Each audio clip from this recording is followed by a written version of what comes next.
Hello, everybody, and welcome to Roll with Advantage. My name is Joe, and welcome to session number 33, right? 33?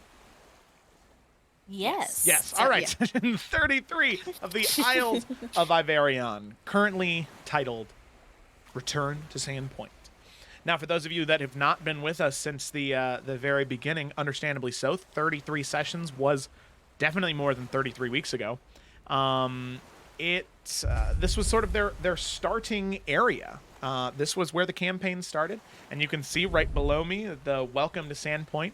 If you happen to have been here since the very beginning, we have some wonderful nostalgia because this right here is the same art that was used all throughout the beginning of the campaign. So I'm very excited to revisit some old NPCs, have some good talky talks with some NPCs, and hopefully discover some secrets that have been kept. By the way, just real quick, we have two new follows. One from 8 minutes ago. We have Hoss00312 _ throw that back up there. Boom, look at that. And then also from Banji Shield with 2 eyes. Love that name. Which we'll also go ahead and throw back up here on the stream. Thank you so much for being here. We have quite the session in store because, yeah, like I said, there's going to be some intense conversations to happen, not just with Nalfian and Emeriel right here at the very beginning as soon as we get started, but also with Brandon Bartold and his father. Hopefully we get some truth about that whole situation. But we'll have to see what happens in the episode. So let's roll the intro and then get started.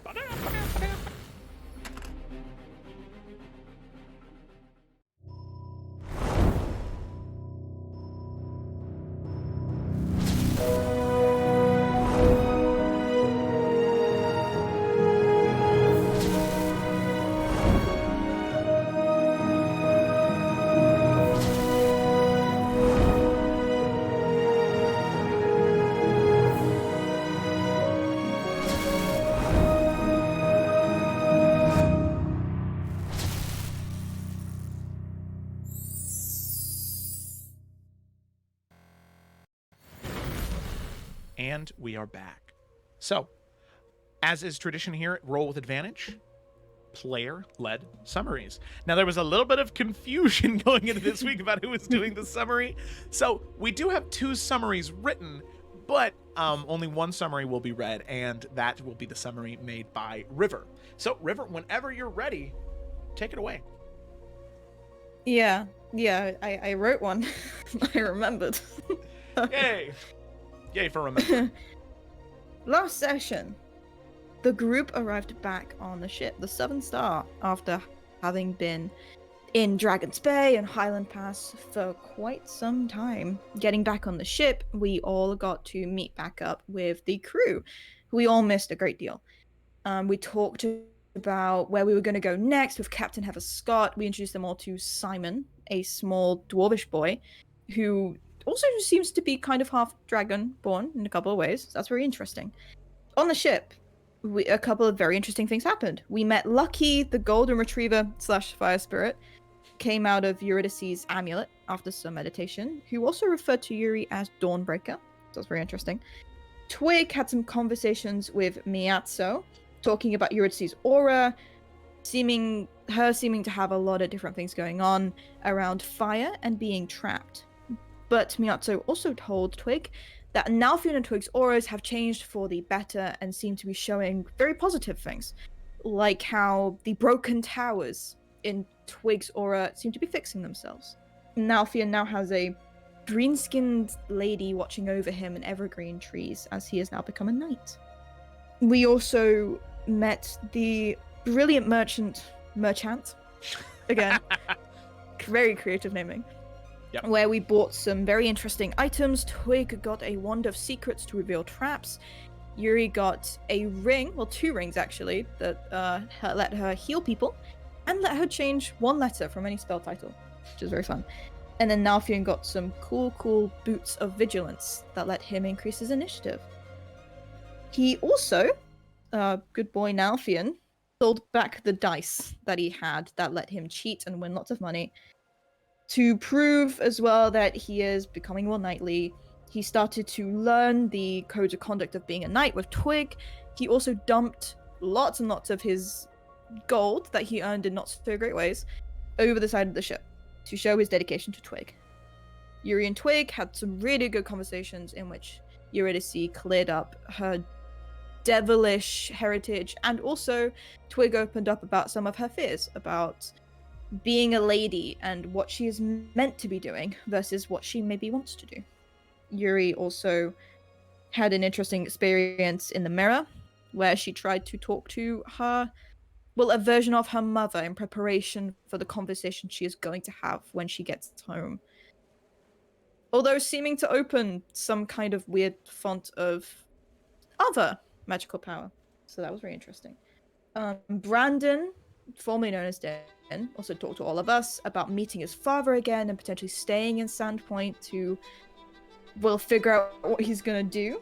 And then arriving back, docking in Sandpoint, we met somebody we didn't expect to meet. We met Imriel, who it was accompanied by Sigrun, and also doesn't seem to remember his prior conversation with Nalfion.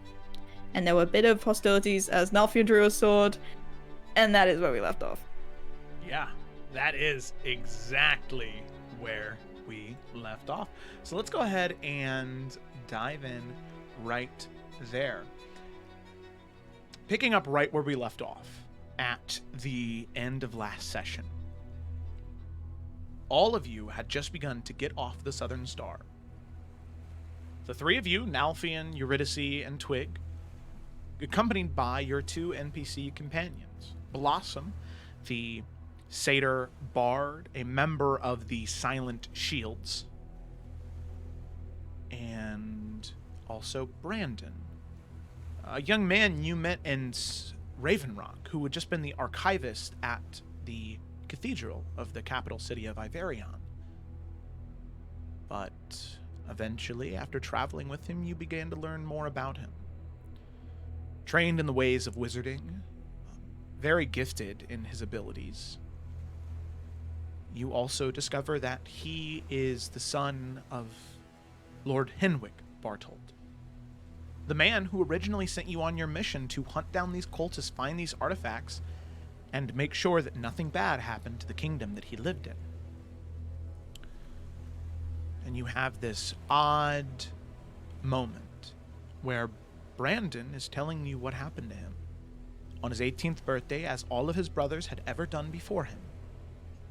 They would go out sailing on their 18th birthday to prove that they know, as this sort of ritual into manhood. But every single son was lost at sea, never to be seen again. Brandon had been attacked by a ship with red and white striped sails. But Brandon survived.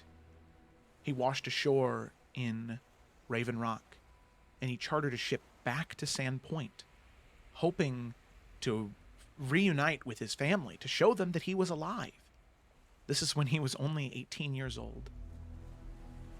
And when he made his way back to the keep, his father called the guards on him, demanding that he leave, yelling intruder, thief, assassin. Brandon, out of fear, ran away. He stowawayed on a ship and went back to Raven Rock. He lived in the streets of Raven Rock as a slum for years before eventually Bishop Erdimni took him in, taught him the ways of magic, and allowed him free room and board and a job. But now, Brandon, thanks to the party, is starting to come to terms, and truthfully has come to terms with who he is, and is ready to confront this dark shadow that's been looming over him. Why his father did what he did, and the truth of all of this. But before we can get there, we need to have a conversation with Imriel. Now, while Imriel throughout other campaigns has been a controversial figure because of the things that he has done to either party members or what he has decided to prioritize over certain party members, with this group in particular, Imriel has been a little bit more cut and dry. The golden-skinned, golden hair, and purple-eyed high elf approached Nalfian while all of you were in Raven Rock.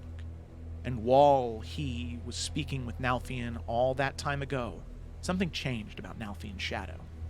His echo. Something where it began to overstep.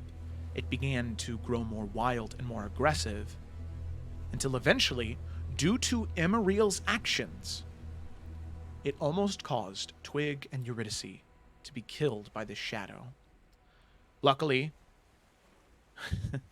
not to make things more complicated, future Nalfian shows up thanks to events that happen in other campaigns, saves the day, and removes this shadow. But Nalfian has a very, very big problem with Emeriel.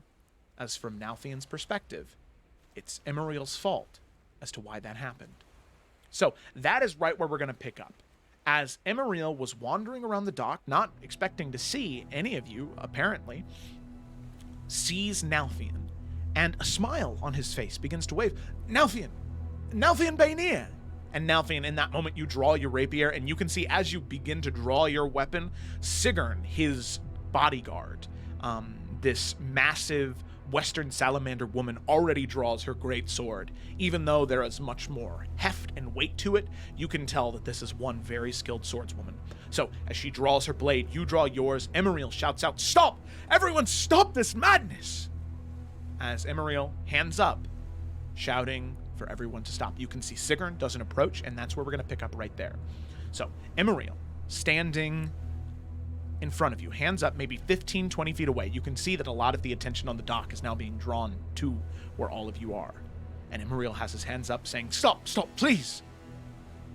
Nalfian is going to, with his sword already drawn, he's not afraid at all, and he is going to take a couple steps closer, so that way Emeriel can hear him very clearly. Yeah. And he just, anger on his face. Every single muscle in his entire body right now is tense, just gripping his sword. And very loudly, very clearly, not even fazed by this large woman in front of him, Nalfian just says, "You have 5 minutes to answer my questions and convince me why I shouldn't slit your fucking throat right here and now. 1, tell me why the fuck the last time I saw you, you gave me a coin from a sisterhood you should know fuck all about.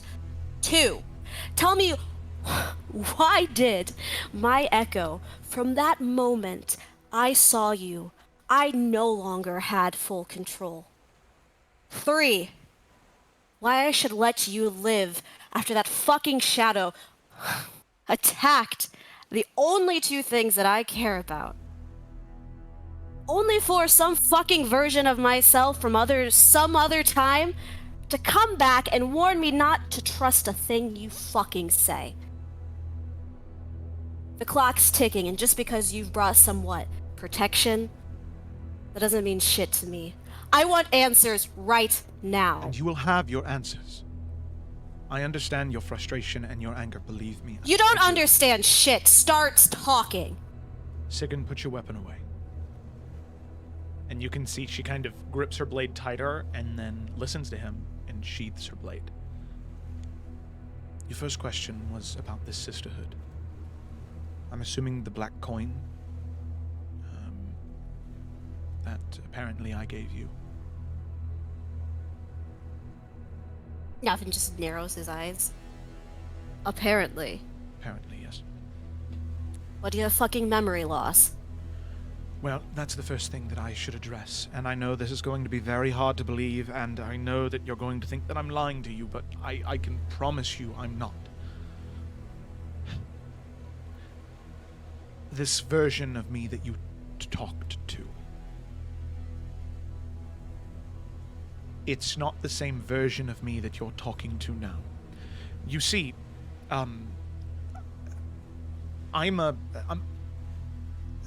And he messages you, so only you can hear it, a simulacrum. And he says, "I'm a simulacrum," which means Insight check.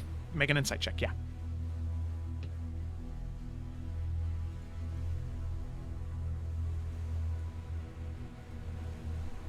17. 17, okay.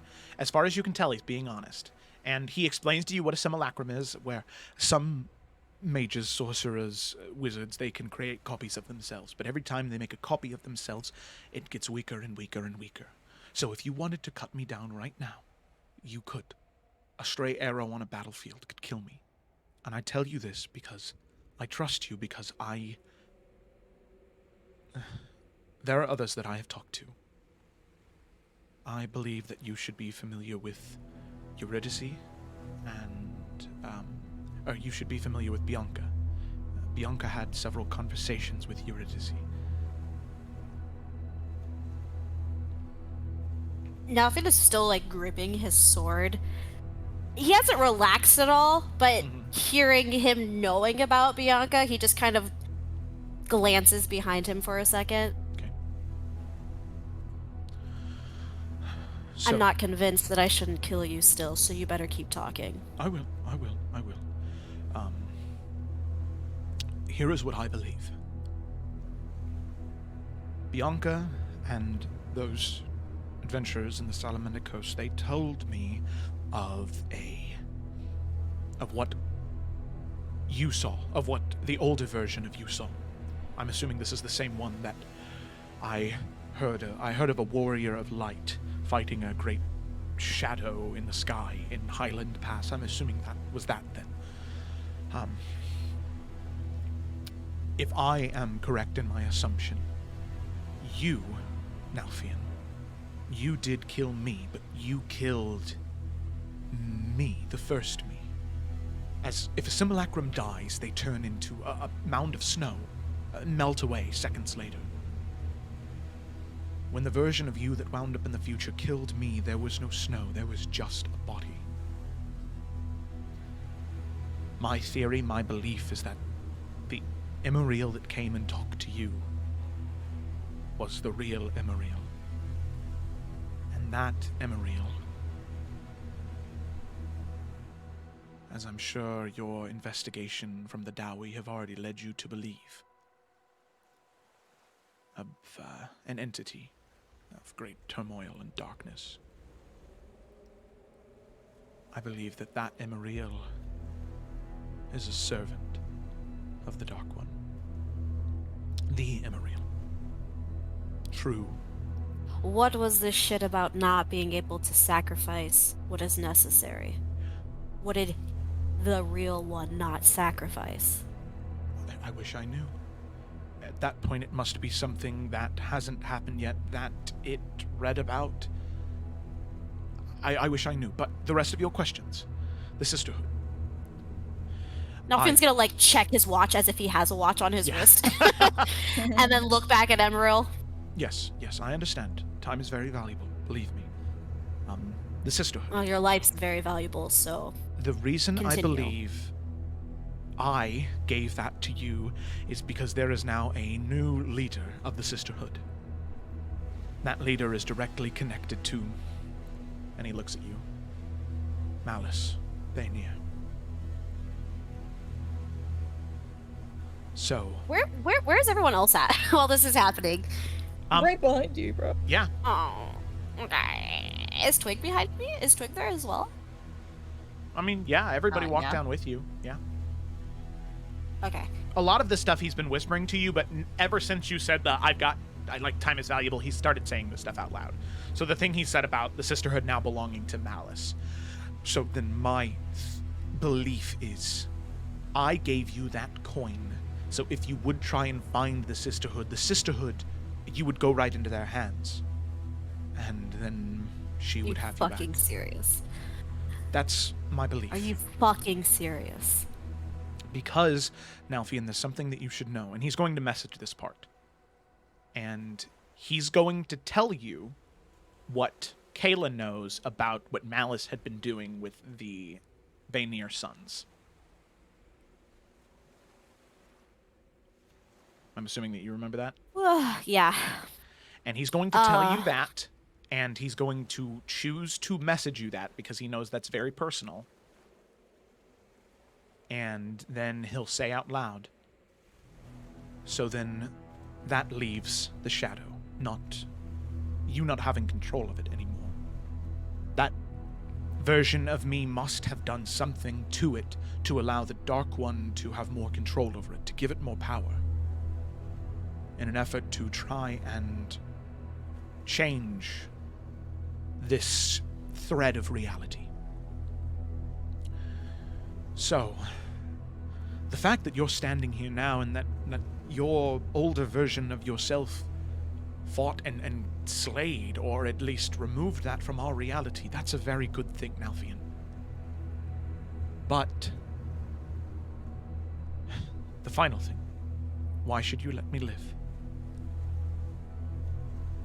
There are 2 other adventurers. There are many who are your trusted allies because they are as deep in this conflict against the Dark One as you are. There is Alec Silverfoot, a native chief from Avera, Morganic Zamella, which, strangely enough, you were to see that name does trigger something for you. You know Morganics. The times that you would go to the College of Hearthcrest to rent out books when you were younger, that was the librarian in charge when you were there. Morganic Zamella, a servant and warrior of Ayun. Then there is Varnas Talmaru, a warrior, a holy warrior of Asticia.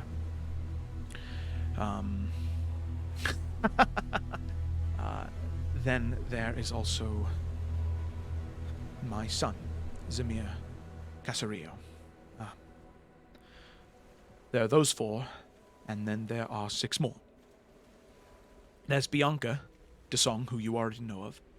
There is Ashima Peregrine, which that's another Kingdoms and Castle card that you know of. Twig, which is the reincarnation of Tongwu and Fame. Then there is Suni Kalukatho, I suppose now. And then we have Karasilla and Morwyn Dulski, 2 servants of the Children of the Flame. And then finally there is a young girl by the name of Cecily. Cecily and Zamir are both very talented mages. Both of them I have taught a very ancient technique when it comes to dealing with Dark Friends and Shadowspawn. And I know, Nalfian, that you are not the most magically inclined, but should what Bianca tell me is true, I believe that Eurydice, as he looks to you, Eurydice is. And I would like to teach her this spell. Because when it comes to Darkspawn, Shadowspawn, Dark Friends, any servant who has pledged themselves to the Dark One, there is only one way to truly destroy them and break their connection from the Dark One. While he's saying all this, I don't know if we can just use the same insight check. Is he being honest? Like, would you say that with a Nalfian 17, is okay? Yeah, I mean, you really can see that he's genuine. He is telling a lot of truth here, and most of it is so ridiculous. It's so ridiculous and specific. To Nalfian, it would be damn near impossible for any of this to be a lie. Okay. Like, that it's then so convoluted and messy. Just a heavy breath escaping him, he will very carefully. This entire time, he has not even batted an eye towards Sigrun, but he'll just slowly put his blade away. Okay. You can see Sigrun definitely untenses. Like, she was like ready to pounce at that moment, even if she didn't have her sword drawn, but she was ready to pounce. But you can see her, she untenses, loosens up a little bit as Emeriel takes a few more steps forward towards you. And you can see that his guard is completely dropped now. Where if Nalfian wanted to, it wouldn't be hard to end it now. Don't tempt him. I know. No. But Emeriel is as an sort of like a trust thing right now. He's showing you that he's wide open. Yeah, and like Nalfian, obviously, I would assume probably at least a head or two taller than him, would just kind of look. If Eberyl's really looking, you could see like he was just seeing red, and I feel like his starting to calm down a little bit. And just trying to be quiet, and so like it's not as loud as half of their other discussion was. He's just gonna say very pointedly, hoping Emerald knows who he's talking about. Does she know where I am? And you see him sigh, and there's a sad look on his face, and he says, "Honestly, I don't know. I know that she's trying to find you, same as she's trying to find me. She doesn't have nearly as many allies on the surface that she once did, long ago, but there are still those who are subservient to the Dark One, and in turn subservient to her." Right. You can understand why I was pissed. This is all I have, and I almost lost it. I know. Believe me, there have No, you don't. But I appreciate you not lying. I didn't want to have to. I'm trying this whole night thing, and I don't think this would have been a good look. And Nalfian will just very cautiously extend his hand. And Emeriel will shake it, and not with a smile, but very solemnly on his face say, "I know it seems hard to believe, but believe me, I do know what that fear is like. That feeling of rage.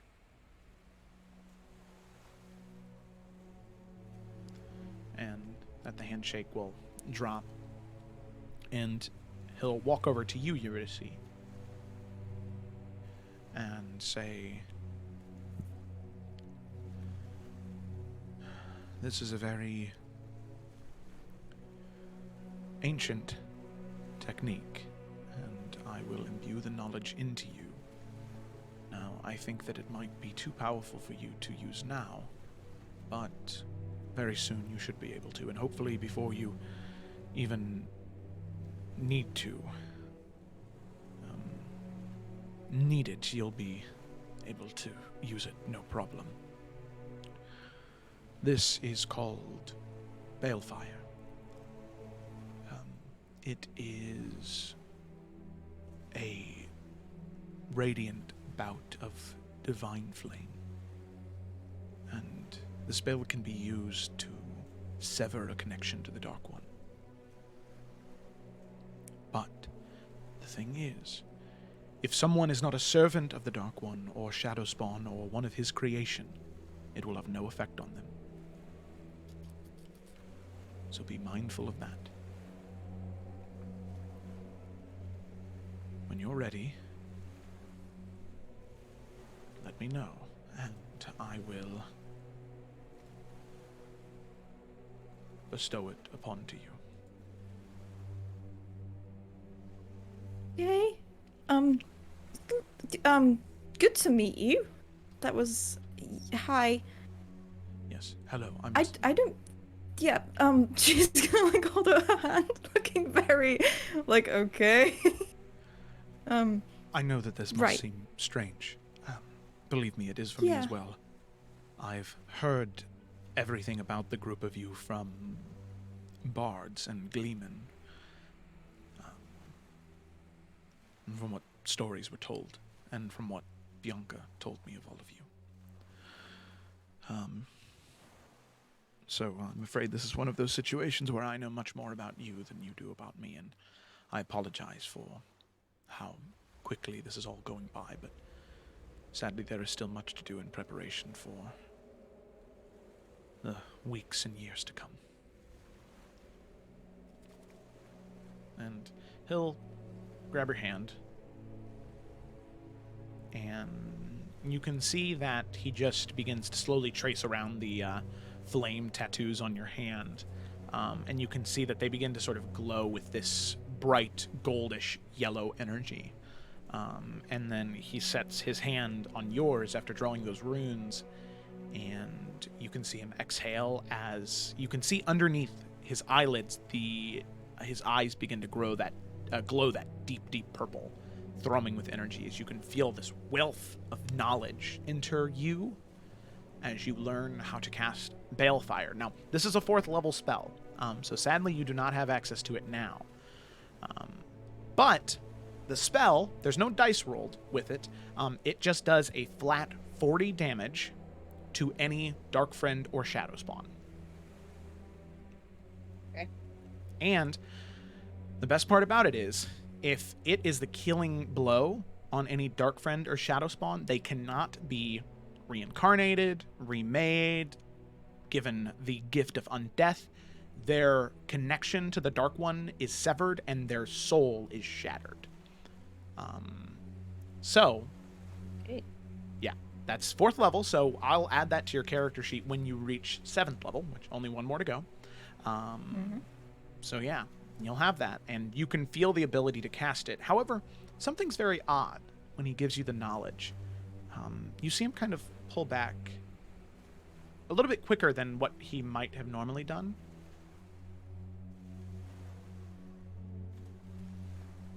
You are...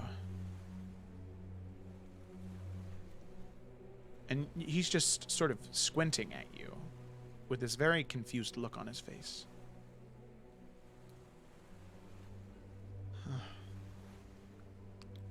I'm sorry, I just feel like I've met you before. I don't know why. Odd.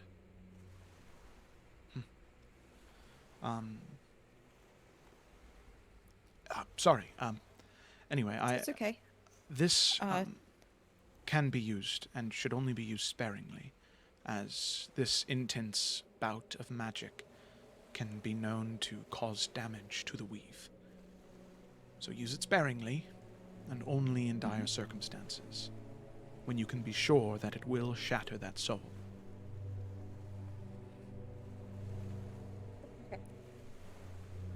Yeah. Yes. And you see him kind of linger on you for just a few more seconds, and then turn, facing the rest of you. And he says, well, sadly, I hate to show up and disturb your life and then leave, but I'm afraid with new information presenting itself of me, I've been searching for me, a him. I refuse to believe that him and I are the same in any way, aside from the way we look. So, just so I get this straight. The real him is this piece of shit, right? Yes? How did a copy become morally better than the original? Well, there are a few reasons, I suppose. Perhaps, when you create a simulacrum, they control their own thoughts. They know who they are, and they can become different. They become independent of their creator. And if a simulacrum is separated from its creator, then it could follow a different path. Now, the thing is, there very well could have been a time where this Iverion, that Iverion, was good. I can remember bits and pieces of things. I remember doing good and championing for the light. I remember dark times, but I always remember coming back.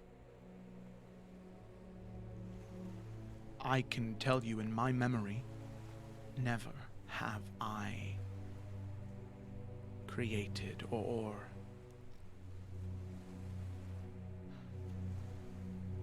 done anything like that. I've made mistakes, and it's taken me time to admit that, but I have. I have.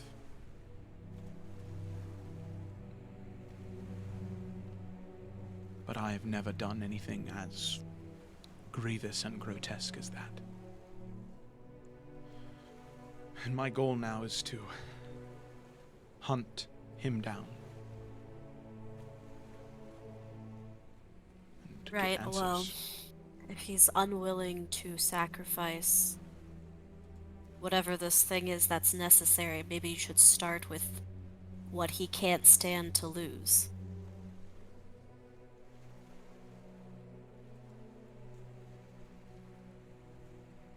Just a thought.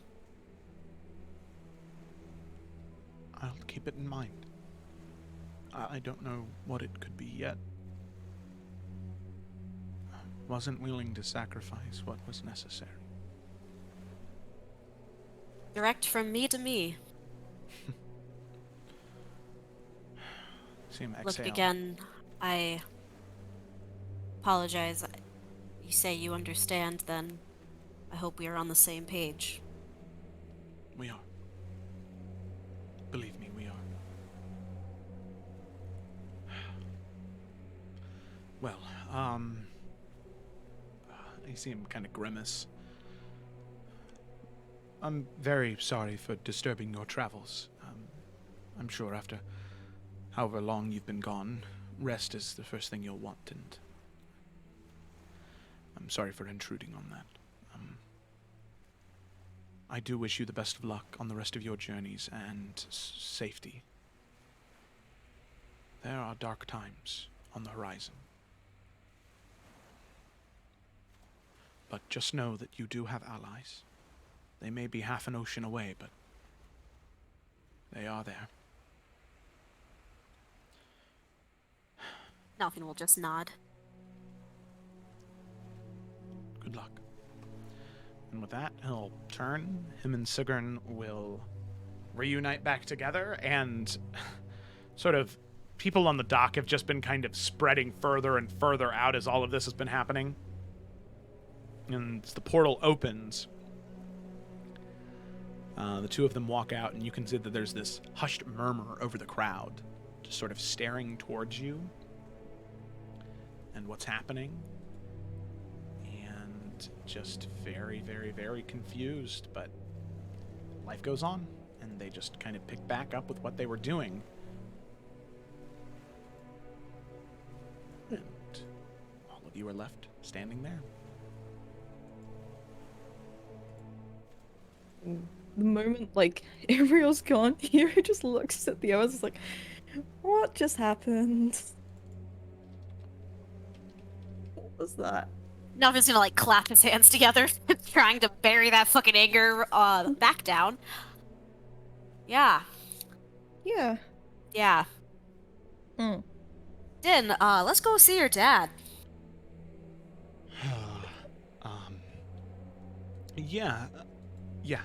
Yeah, we should. Okay. Right. We can talk about this later. Okay. I think I owe some of you some explanations, but we'll talk about it later. Yeah. We're here for let's do you. that later. Brandon. Yeah. And Nalf will just kind of look at him. Okay. Yeah, just a little nervous is all.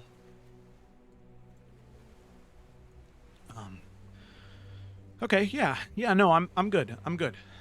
You can see wearing, not wearing his armor, wearing the clothes that he had purchased in Highland Pass of the silvers and burgundies of House Bartold.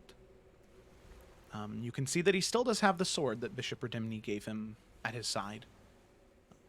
Just sort of resting a hand on it, a comfort for him, but not wearing any armor. Okay. Yeah. It's a little odd. I haven't been here in about 11, 12 years. It's a lot smaller than I remember. It was so big when I was last here. It seems so big. Yeah, let's go. Let's go.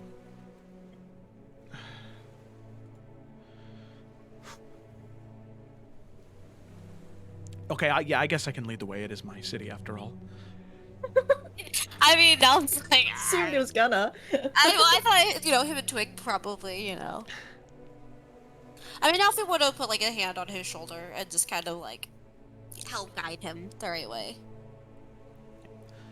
Yeah, okay.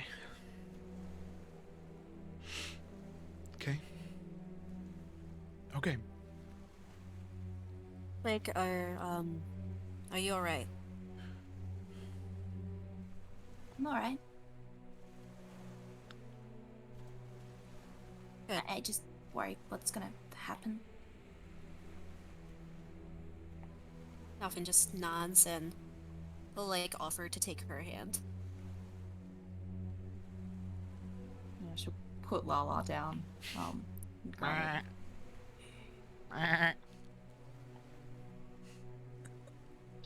God, we have a sheep. We have a sheep with us. It's Yeah, the great. sheep. Yep. Yeah, and follow Brandon up. Okay. Now, Blossom will also put a hand on Thin's shoulder and kind of walk with him, like having her arm sort of intertwined with his, kind of patting him on the arm, just saying being the mother that he needs in this situation, not having his own mom next to him, saying, "Hey, don't worry, sweetie, it'll be okay. It'll be okay. All right, don't worry about it. It's okay." Just kind of being very calming to him. She's going to give him a point of bardic inspiration, just in case he needs it. Aww. Give him a little bit of confidence. And as you make your way through the city streets of Sandpoint, past the major and minor docks, through the market area that sort of doubles as where the town militia is kept.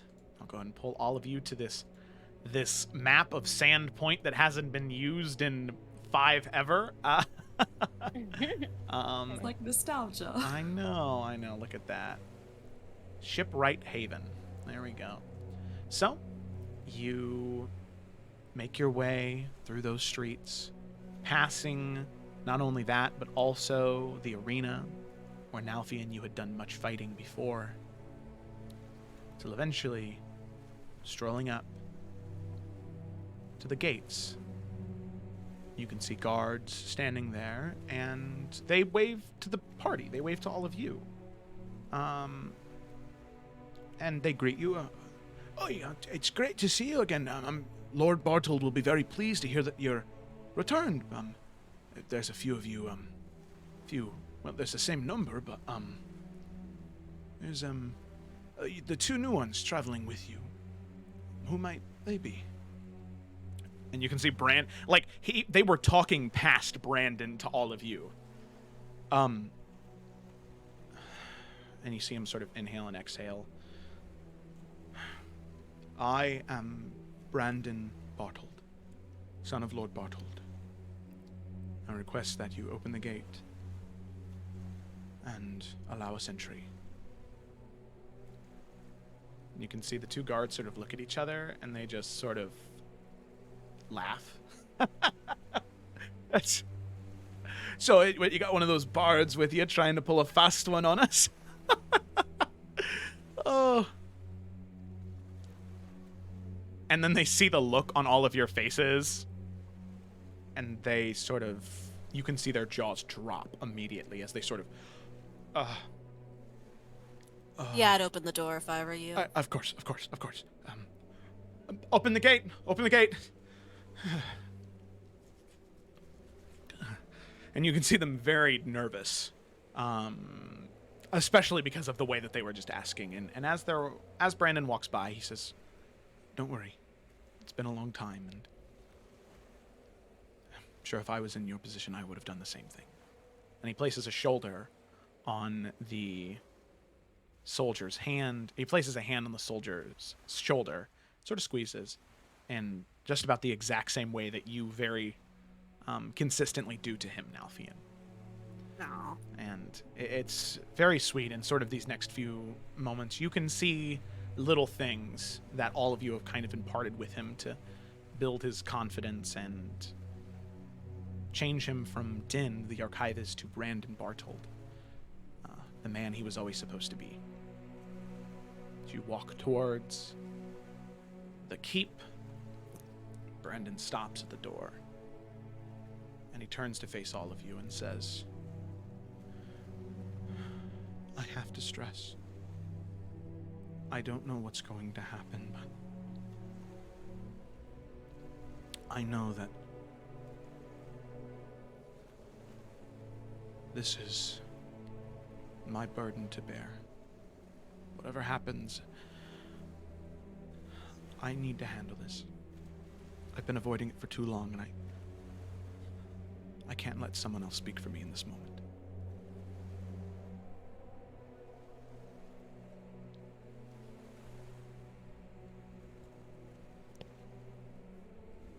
Everyone's Nalfin to give just... them a little hug before they go in there.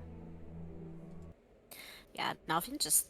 I mean, he's on his side, and he just kind of... After Twig gives him a hug, he'll just, like, punch him on the arm. Like, you got this. Okay. So he'll nod and look back towards the door. Okay, here we go. Here we go. All right. And leading all of you, he'll make his way towards the door and putting his hands on both of the large wooden doors leading into the keep, push both open into the keep interior. The same place where all of you had your very first meeting with Lord Bartold to discuss the terms of your contract, and where you first met Captain Heather Scott. And you can see now running up, catching up with the rest of you, is Captain Heather Scott. As he says, "Well, hey, we all left together, all right? I plan on being here.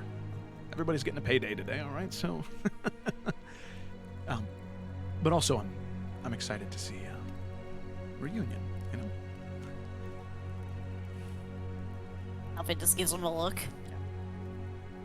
Okay. So with that, you can see in this room, sitting at the far end of the keep, there is, currently around lunchtime, about when you're arriving, you can see that Lord Bartold and Lady Bartold, Aunt Beth, is sitting there, and so is her husband and Brandon's father, Lord Bartold.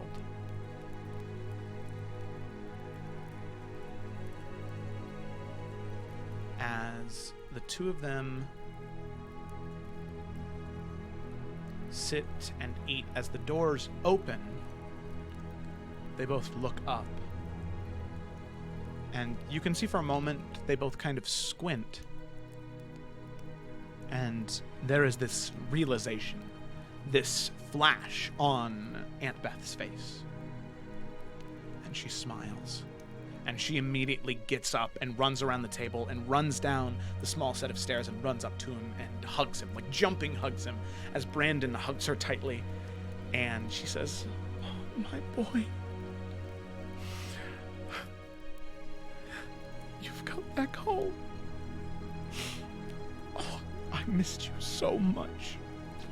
Brandon, hugging her back, says, "I missed you too, Mom. I missed you too."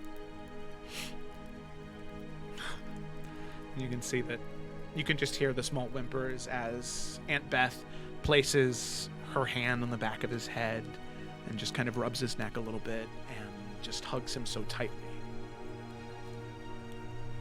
And as the hug releases, you can see just from the back, Brandon's hand go up to his eye to wipe away some tears. And he looks up towards his father. Henwick Bartold.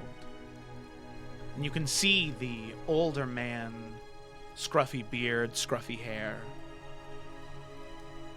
He stands, a stern look on his face, and says,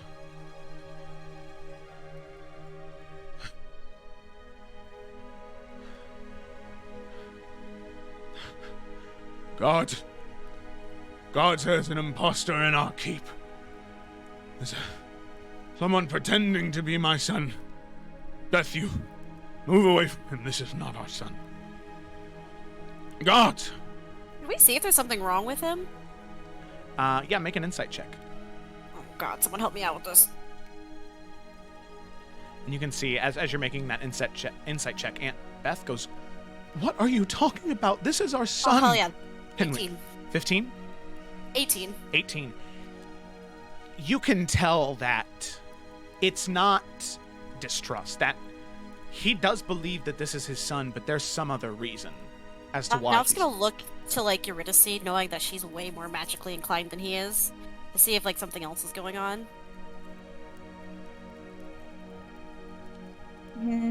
Yeah, I'll insight as well, but or Arcana, because I'm specifically looking for something magical. Yeah, make an Arcana check. Okay. Oh, that is a 19. 19. There is no magical effect that you can see on him. Shit. What is happening?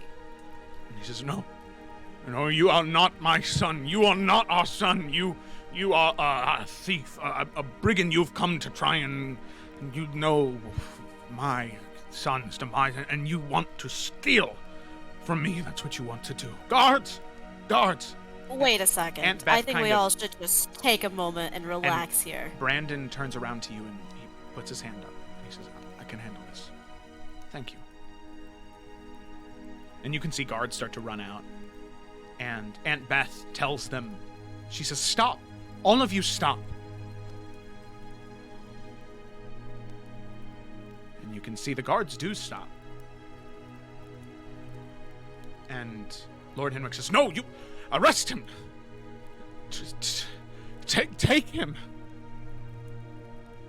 And you can see that Aunt Beth says, "No, you will not hurt him.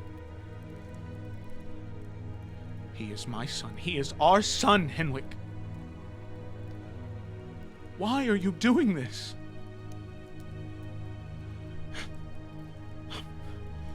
"Doing this to save my people, to save our people. This imposter, this brigand, this thief.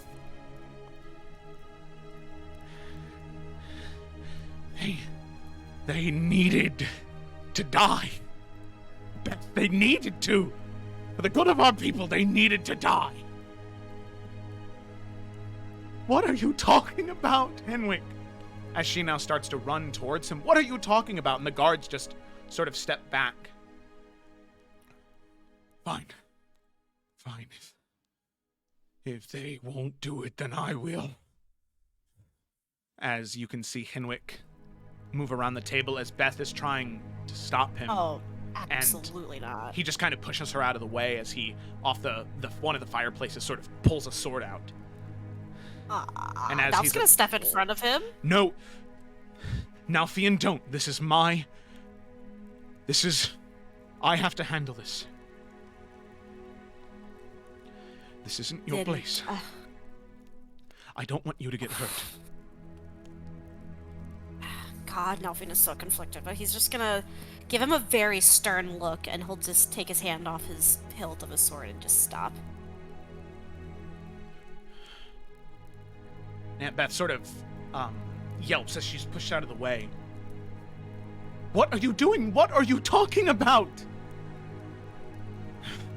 The prophecy is what I'm talking about. I found it. Master of 8 alchemies will bend the knees of the peasantry. A child disgraced and graceful. A child who is calm and powerful. A child who is brave and bold. A child of the blood of Bartold. This is what they needed. Needed one of my children to rise in power again, to enslave our people. I won't allow it, Beth.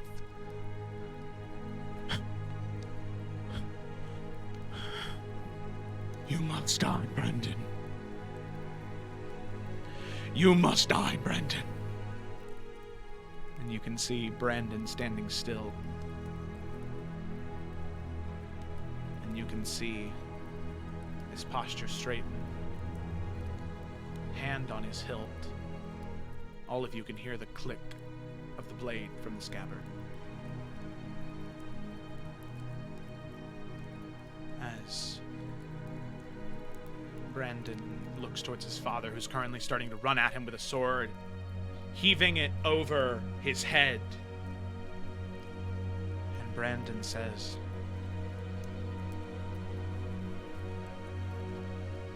"I'm sorry, Dad. I'm sorry you're so lost." And as Henwick lets out this yell, going to heave the blade down, you can see in a quick, graceful flash, the blade moves out of the scabbard into the air as Henwick begins to sort of stumble and trip, dropping the blade as Brandon resheathes it. As Henwick stands, blade clattering onto the ground, he grabs his throat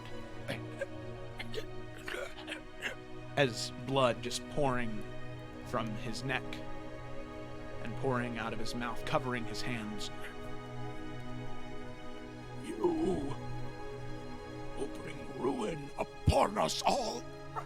As he's now walking over towards Brandon, sort of grabbing onto his face, smearing his blood on Brandon's. You are a disgrace. You are a disgrace, Brandon. Why couldn't you just die like the rest of your brothers?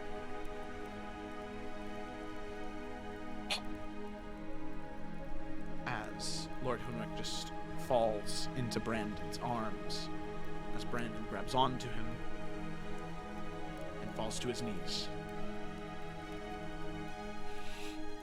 And you can just see that he begins to sob, holding his dad in his hands, knowing that if he didn't, his father would have stopped at nothing to kill him. You can see Aunt Beth sort of covering her mouth.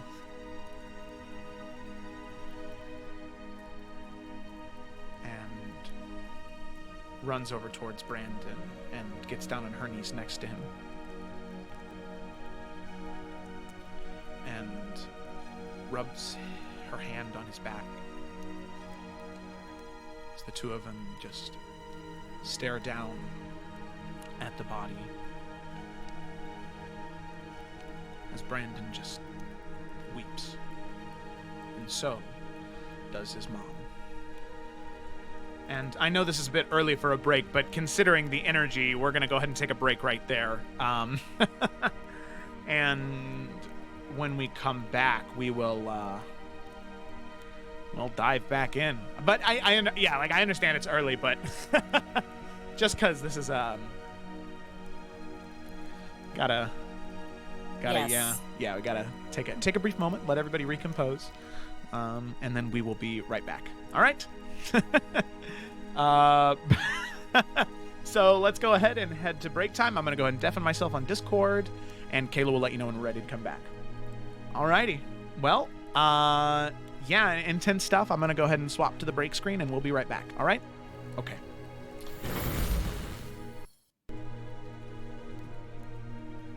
Does anybody want to donate $11?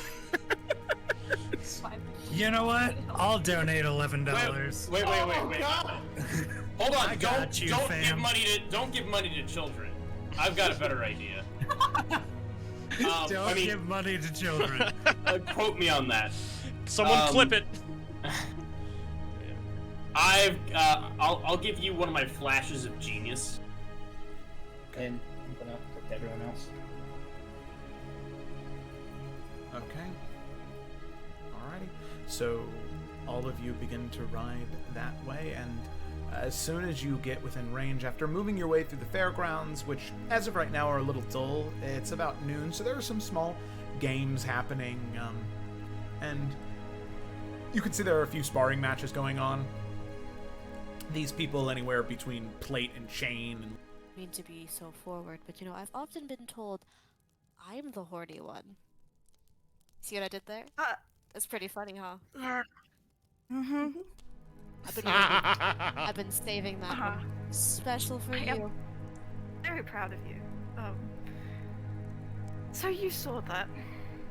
Oh, I did.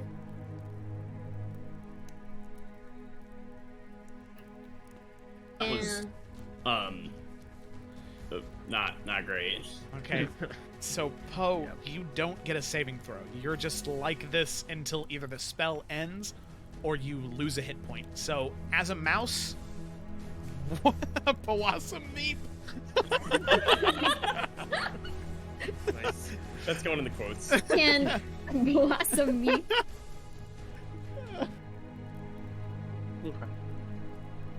I am sorry. I will apologize when next we see him. That's too late for that, but thanks.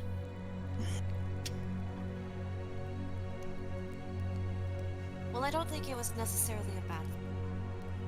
You were just protecting your end of the deal. That is all.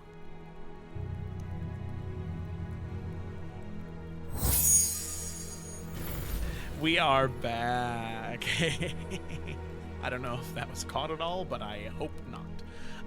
So, with that, We're talking about bread again. Yeah, teacher. I think Fixation of mine.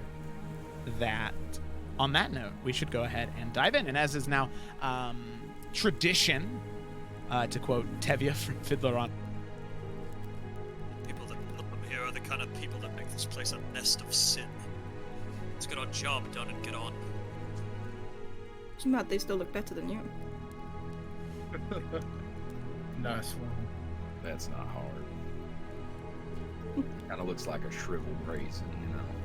You should Dried know out. by now that I'm incredibly skilled at turning the other cheek.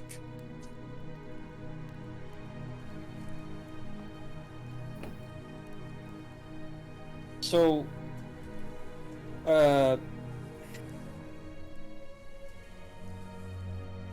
what's your,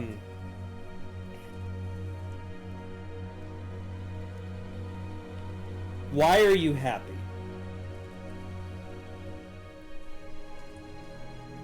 I mean, why not?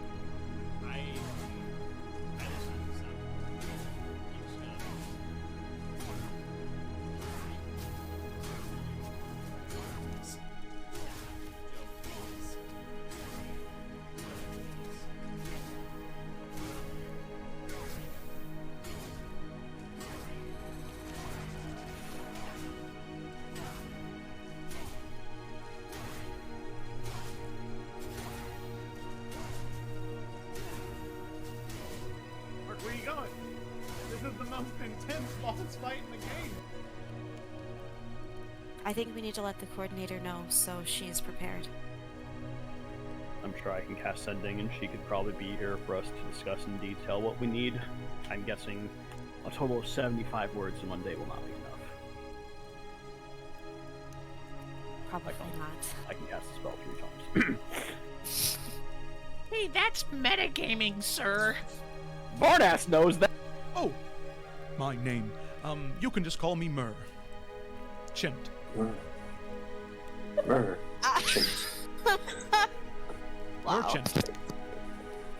That's my name. Don't wear it out. Seems a very appropriate name indeed. Well, I'm Quilp, and these are friends of mine, and I'm sure I'll be calling on you again, but I'm afraid I won't.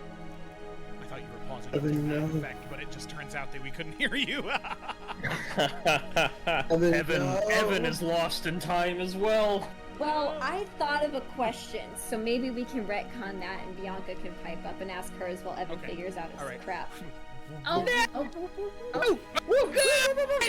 Oh, there he is. Ah! Oh no, he's gone again! Oh, there he is. Oh! Okay, he's back. It's all good. Yeah, but If you go down, I think we need to find a way to disguise you. I mean, that's if you keep it in his pants. I mean, your sword, of course. Nothing else. I mean, they are pirates after all. Yeah, I'm aware. Varnest, not that I do not trust you, but Come on, Daniel. Can't do that, like, awkward, like, hug thing that guys do where it's like, it's hard, and then you like, slap mouth and like, I'm still a man. yeah. Nothing will do that clear throat thing instead. Yep.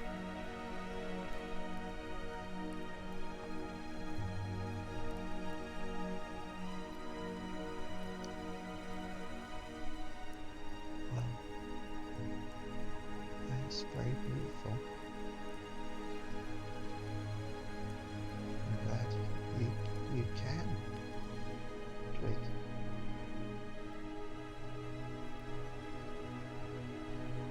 It's good, doesn't it? That's a 4, so that's cool. Really pretty 4. So she's gonna go ahead and get her Baramichi Saber, but because she went first in initiative, this is gonna be a crit if it hits. Oh my god! What in the fuck is happening? Those dice are. I would say, based on what we can do, and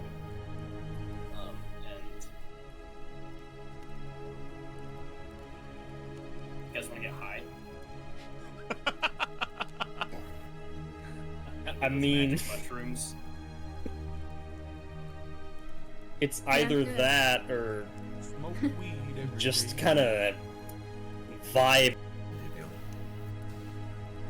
No, I didn't actually. And you said a 12? Yeah.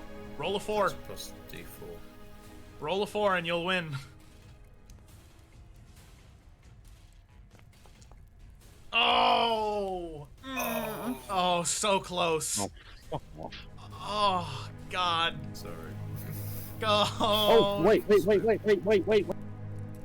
Okay. I have larger feet than you. Desmond looks at his feet, and he feels defeated. And cut. All right. The sun rises on another day in the fractured peninsula. Not quite the mood, Joe's. Not quite his tempo. So, I want to do this. I envision him like, this is gonna sound so cheesy, but he's gonna like take Twig and like pull the trigger together. So like, yeah, wherever I assume she just kind of like stepped down to fire next to it. He's just gonna like quickly grab her, and they're both gonna aim and fire it at the thing. Somebody's on top of her. Cole, you can tell she's so close to death. Like she's damn near like whoever's going. Minister James could have done something, Well, and it would have. hold on, DM. I have the Mage Slayer feat. Did you say she's casting a spell? Oh, yeah.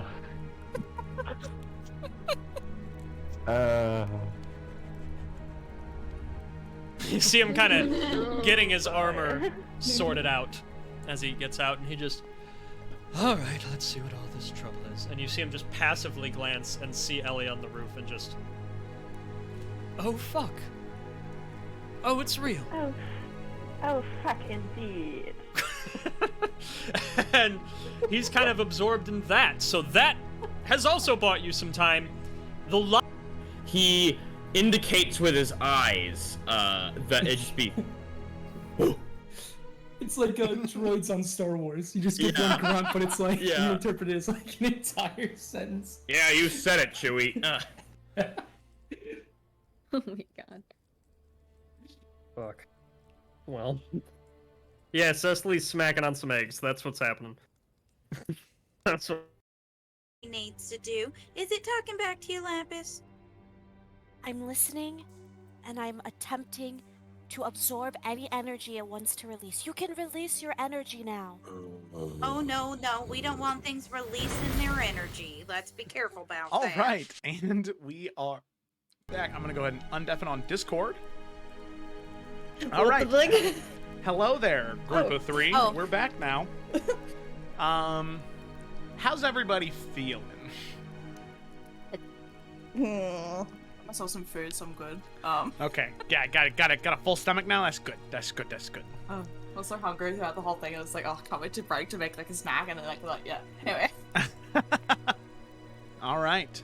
So, with that, we'll go ahead and unless anybody has any questions before we get started, clarifying questions, we can just go ahead and get started.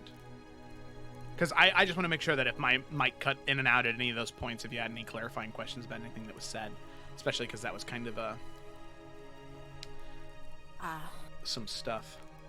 I have like 5 questions after the session, but right now I'm good. Okay. All right.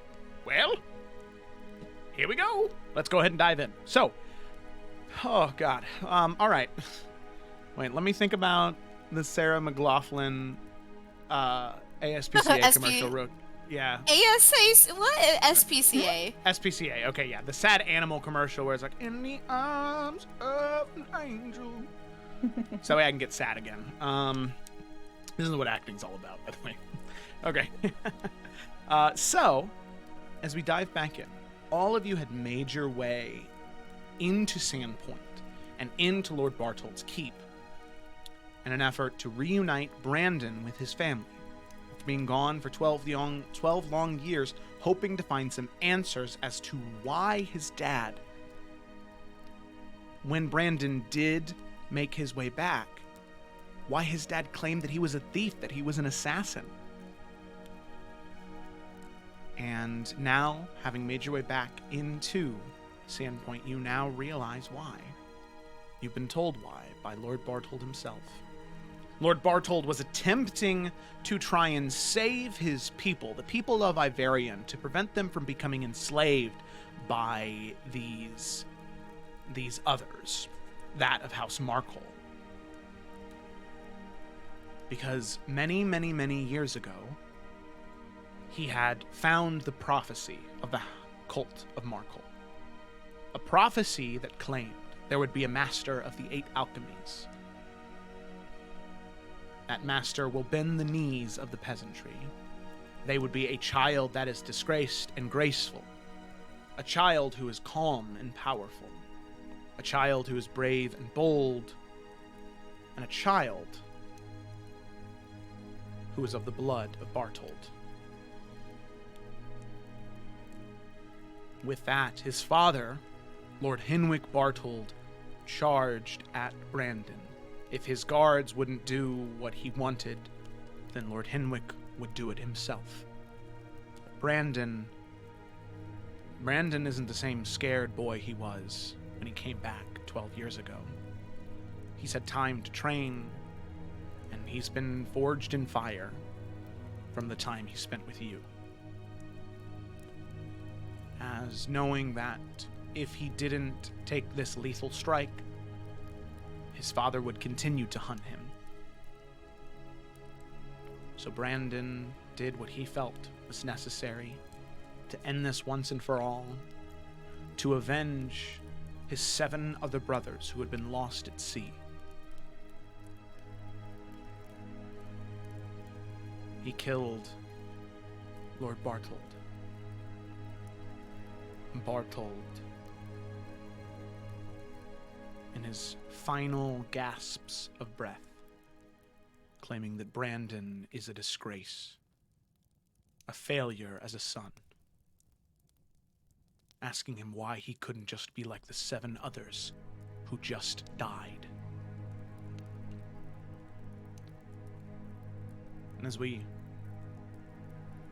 fade back in to the action inside the keep, you can see Beth stroking his back and whispering to him as he's just sitting there weeping. And eventually the guards do come over, and they all begin to kneel down around the group of them as all of you are just standing towards the back of the keep. And eventually there is a small stretcher that is brought in as the body of Lord Bartold is set on it. And carried away. And Beth calls out for a few servants that sort of lift Brandon up as he is just nothing but tears right now and very out of it. And partially covered in blood, just kind of smeared over the armor and clothes that he has that he bought as a celebratory coming back home, but now stained with the blood of his father. As the servants take him away for rest and a warm bath, Aunt Beth rises and faces all of you. And you can see that she has this very solemn look on her face, and she tries to force a smile to just provide some comfort to all of you, but it just... there's no smile that comes. She says, all of you are free to stay here if you'd like, or you could also stay at the villa until we have everything cleaned up.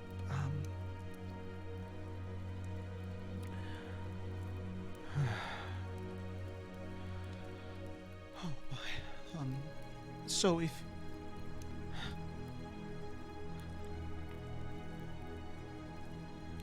do you need anything from us? In this current moment, no. If I can think of anything, I'll be sure to stop by the villa. Twig, I can promise you I left everything just as you found it. I left everything just as you left it. And you see her kind of look very sadly towards you, Twig. And as she makes her way with all of you towards the doors of the keep, she will kneel down in front of you, Twig, and say, well, I will say, I'm very happy to have you back here, Twig. I missed you so much, and I'm happy you're safe. And Aunt Beth will do to you what she did to Brandon. She'll hug you very tightly, very motherly, and rub your back a little bit. And then stand, unless you say anything to her, or is Twig just kind of in stunned silence right now? Yeah, I think she wants to, like, say things, but she just doesn't know what to say in that moment. Like, there's just been so much that's happened, like...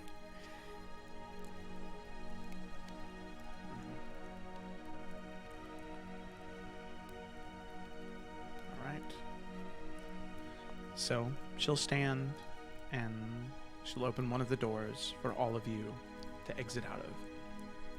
As the door shuts behind you, you are back out into the city. And it is now your choice to do what you'd like.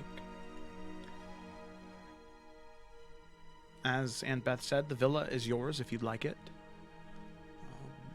Or you could stay at one of the many inns that Nalfi and you would have stayed at in your time here. Or I feel like you could always go to the temple. that. I think we want to go back to the villa.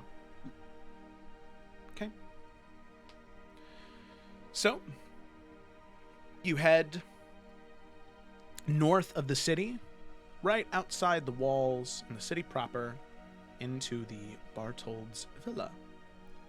A wonderful, darling little home, where, Twig, you had spent most of your time when you originally moved to Sandpoint, many, many, many moons ago. And you can see that Aunt Beth is true to her word. Everything is just as you left it. Like, are you alright?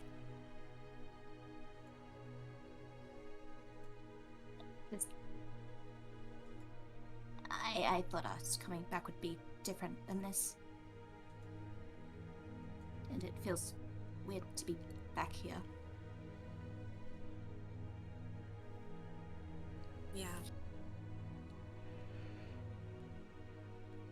Does she look like she's upset about Lord Barthold getting sliced? I assume not, but like, I don't know, it's still a family member, so I'm not sure how she's like, you know, taking that. I mean, you'd definitely be able to see that there's certainly some upset there, but I think it's more just that sense of shock. Yeah.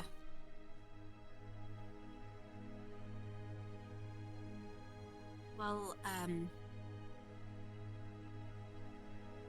definitely not what I was expecting either. But at least Brandon might be able to find some peace. He's not gonna be... I don't know, he's not gonna be punished for anything he did, right? No. I have a feeling that that's something he doesn't have to worry about anymore. And I'm sure your aunt will make sure nothing bad happens to him. Let's give them some time. And when they're ready, they'll come find us.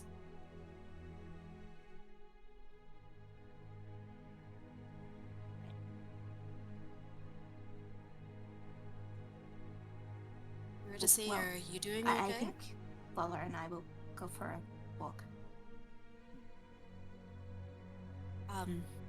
Just... You want to say don't go far, but like this is her home, so like, I guess you can't. He'll just kind of like smile very softly and nod.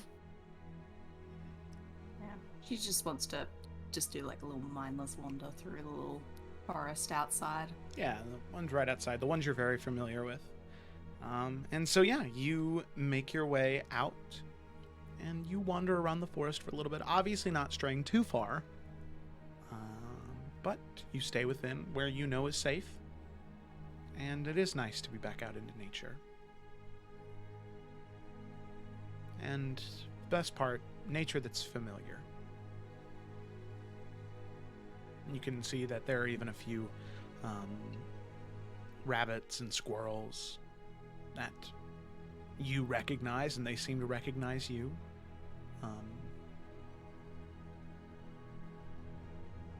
As they begin to seemingly communicate some way back and forth with Lala and the little group of sort of wild forest critters as you're taking your walk.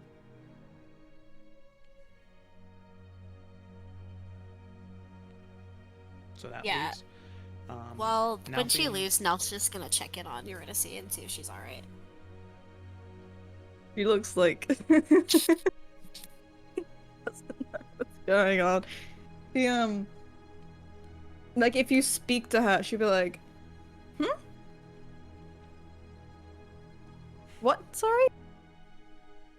Are you okay?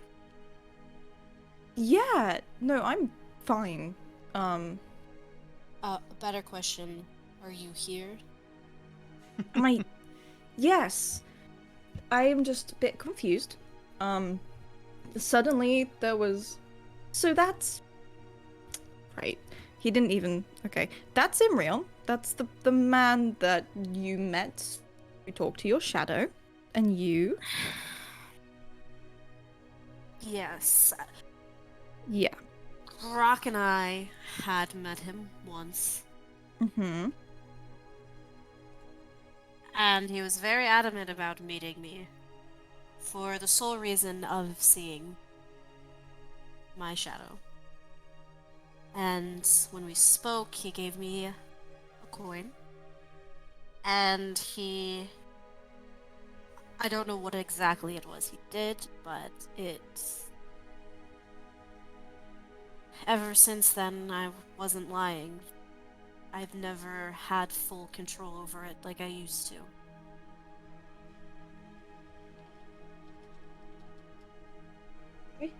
And then the coin is connected to a sisterhood or something. And then... Oh, yeah, God, something about him...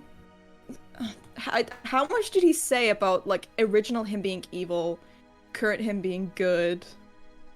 Did he say all that out loud or in message? All of that out loud. Out loud. Okay.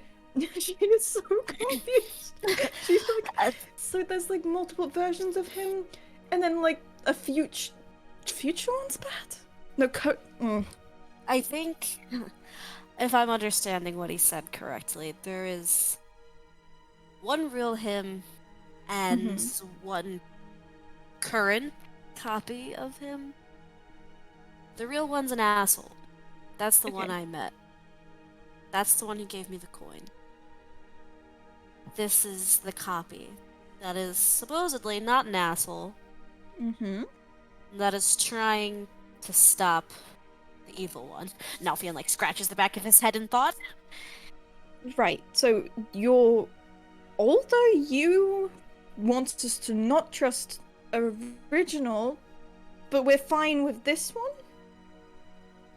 Fuck, I think so. Oh god. Okay, I need to talk to Bianca at some point.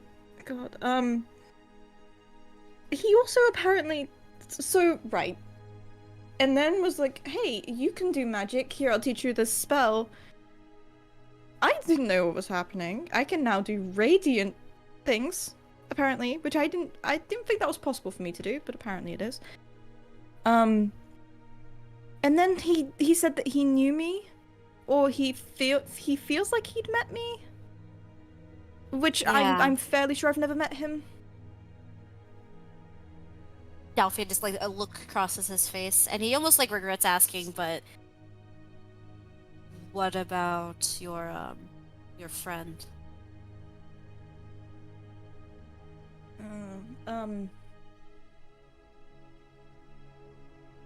I don't know. I'll need to check that out. And oh yeah, I know one of those people he talked about. Not just Bianca. We recognize some of the names because kingdoms and castles can be very educational, apparently. But I've met a girl called Morganix, and she's a librarian from Halfcrest, who's apparently supposed to help us save the world. Do things. She's a librarian. What? Nalfian's mouth is like half open, and he just says, "Uh-huh, a librarian, right? Okay." Yes. Oh, yeah. It seems as though what he said has some truth to it. I mean, if he knew about Bianca, he knew about my echo and the coin.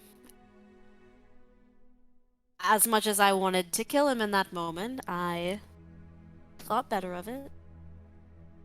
Good job. I'm trying. It's not easy. There's a fucking list, and it isn't very short. But I'm trying. You're doing very well. He said he was. Did he say the children of the flame bit out loud? Yes, because he he did. definitely mentioned that. Yes, he did. Yuri's like starting to think about some things, and is like,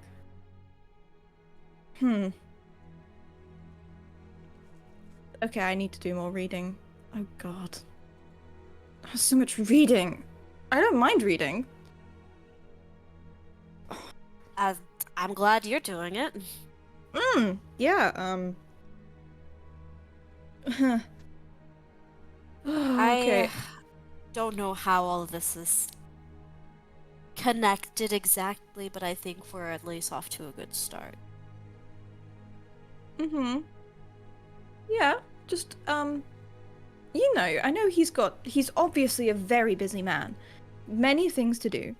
I just thought maybe kind of popping in and then giving us all of this and then leaving in a space of about 10 minutes was a little abrupt. He could have maybe stayed for, you know, lunch and explained it a little better.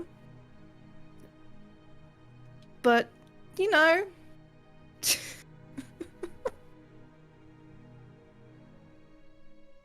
Nalfi's just, yup. Yeah. Okay, He can never do anything right! Oh my god! Oh my god. Just so you all know in the chat. It's fine! It's such a non-issue. I know it doesn't matter, Emerald's but it's just so great. funny with Love it. in Athera, you know, he tries so hard and they're all like, we don't know if we can trust you still. In Salamander Coast, they literally use circle or zone of truth for an hour and they're still like, we don't know if we can trust you. And then he explains everything he needs to. He's 100% honest and he just does it quickly and it's like, God, I don't know, man. But like he fucking This is not showed accurate. up, dropped everything, and then just went. And then I was like, oh yeah, but you, by the way. Would yeah, it be have better this- if he took you out to dinner Oh my first? god. I don't think that after everything, like, the energy Nalf came at him with, I feel like he was probably like, yeah, okay, that's good, bye. He's got fine after. He has things he's doing. Well, of course we He's don't doing a fucking very trust good him. job. Yes, you're doing a good job. How Real many script. insight checks? How many zone of truths? How many times does it take for me to say I can answer he that. seems to be genuine? For you to He's be my like, okay, defense. well maybe Delphine he's had not. to make that insight check, sir. I'm just Be saying. a better dad. That's how we fucking get He's fucking trying. I think Salamander trusts him now. At least a third of Salamander trusts him. And Nalfi's on board with him for a bit. Right now, everything's fine. Everything's fine, Joe. Okay, I just God. don't understand. What am I doing wrong? Now I'm just gonna say, well, you know, maybe he's just really No. busy, and you know, he has the son and everything, and he's trying to make things up with his son, so he's trying his best. Places to be, can't be in 3 different probably campaigns at once. You know what I mean? Haha. Looks to the camera. Jesus. Okay. Anyway, Composure. nah, Yes. Nalfia will just nod. Huh.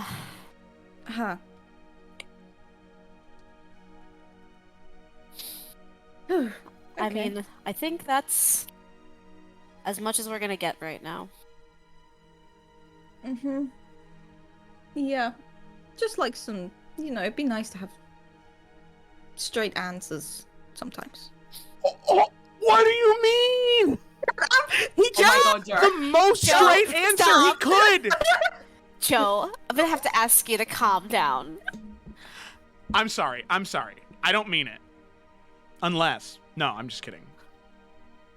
Anyway. Yeah, no, I just really wish Imra would just like fuck off, you know?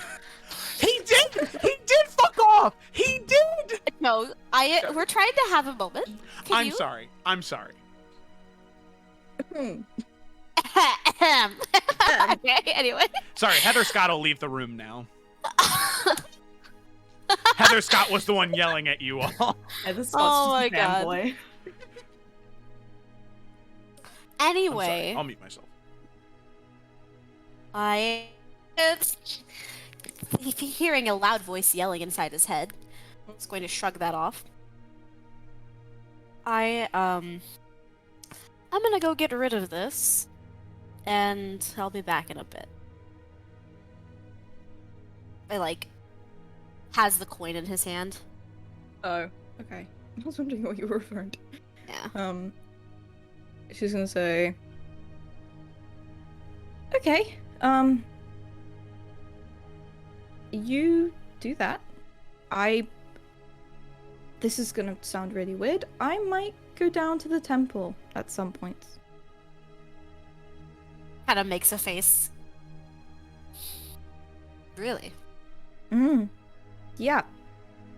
Yeah, I feel weird. But to do yeah. what exactly? Pray? Is that a thing you do? No. Just I hope I don't burst into flames. As I walk through the door and maybe ask some questions. His eyebrow is just like quirked at that. All right. Do you want someone to go with you? No, it's fine. I've got Lucky anyway. So he's surprisingly, well, not surprisingly. Sorry, Lucky. He's really good company. All right. Woof, I'm gonna. On my way out, I'm gonna let Twig know so she at least has an idea of where we'll be. Yeah. Good idea. Alright.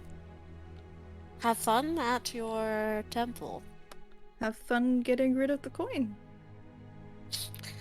Gives like a half smile. I'll see you tonight then. Yeah. See ya.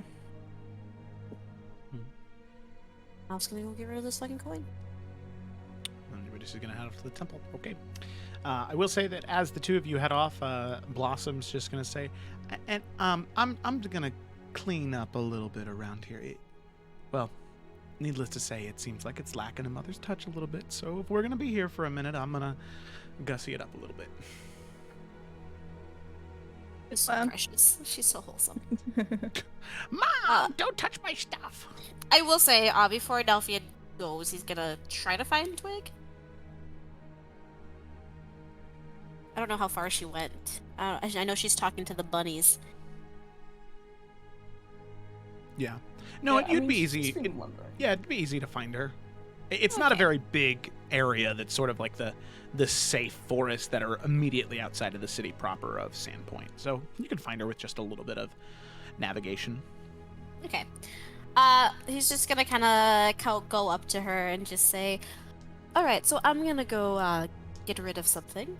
Eurydice is gonna head into town to some temple. Do you need anything?" No. What are you getting rid of? The tenets of knighthood flash in his head, knowing he shouldn't be lying right now. I am getting rid of this coin that I guess that corrupt Emerald gave me. And he'll show it to her.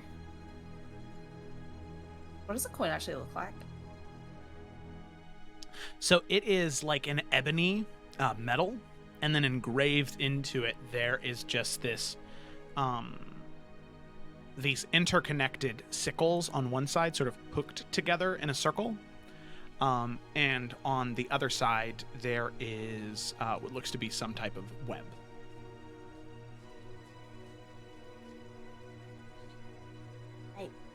I'm not familiar with it. Is it? What kind of currency is it? Very bad one. I can get rid of it. It is from the Underdark. So it's not good currency. And you don't get a good from it. You get service done. I don't know how I'm gonna get rid of it, because I just can't toss this into the ocean that easily. But I'm gonna figure it out. You feel so You could uncomfortable always- explaining this. You could always try burying it. I mean, if you don't want someone to find it, right? Right. It's not a bad idea. I just worry having it on me too much longer might bring attention to myself. So I'd rather get rid of it sooner than later. Right. Do you think it was the thing that corrupted? No. Echo? I don't think it was this directly. But having it on me, I'm sure didn't help. And if it has a way to find my location, then that is even worse. So I'd rather have it destroyed and we'll bury it deep.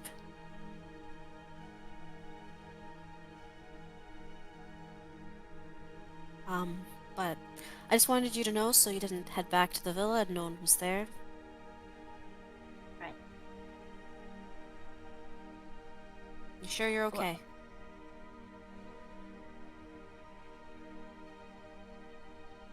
I mean, I think a lot's just happened. I just wanted to come out and clear my head, I guess.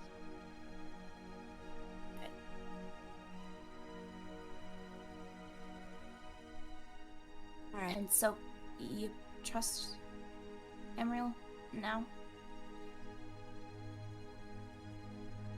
I more than I did. I think I trust this one.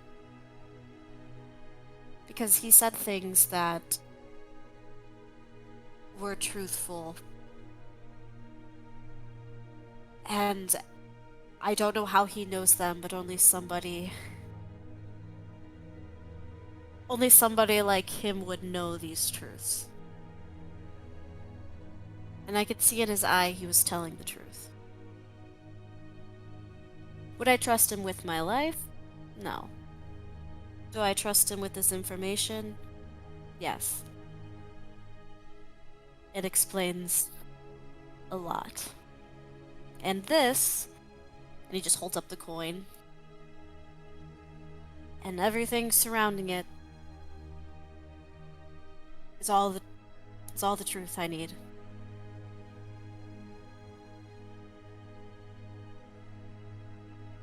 Right.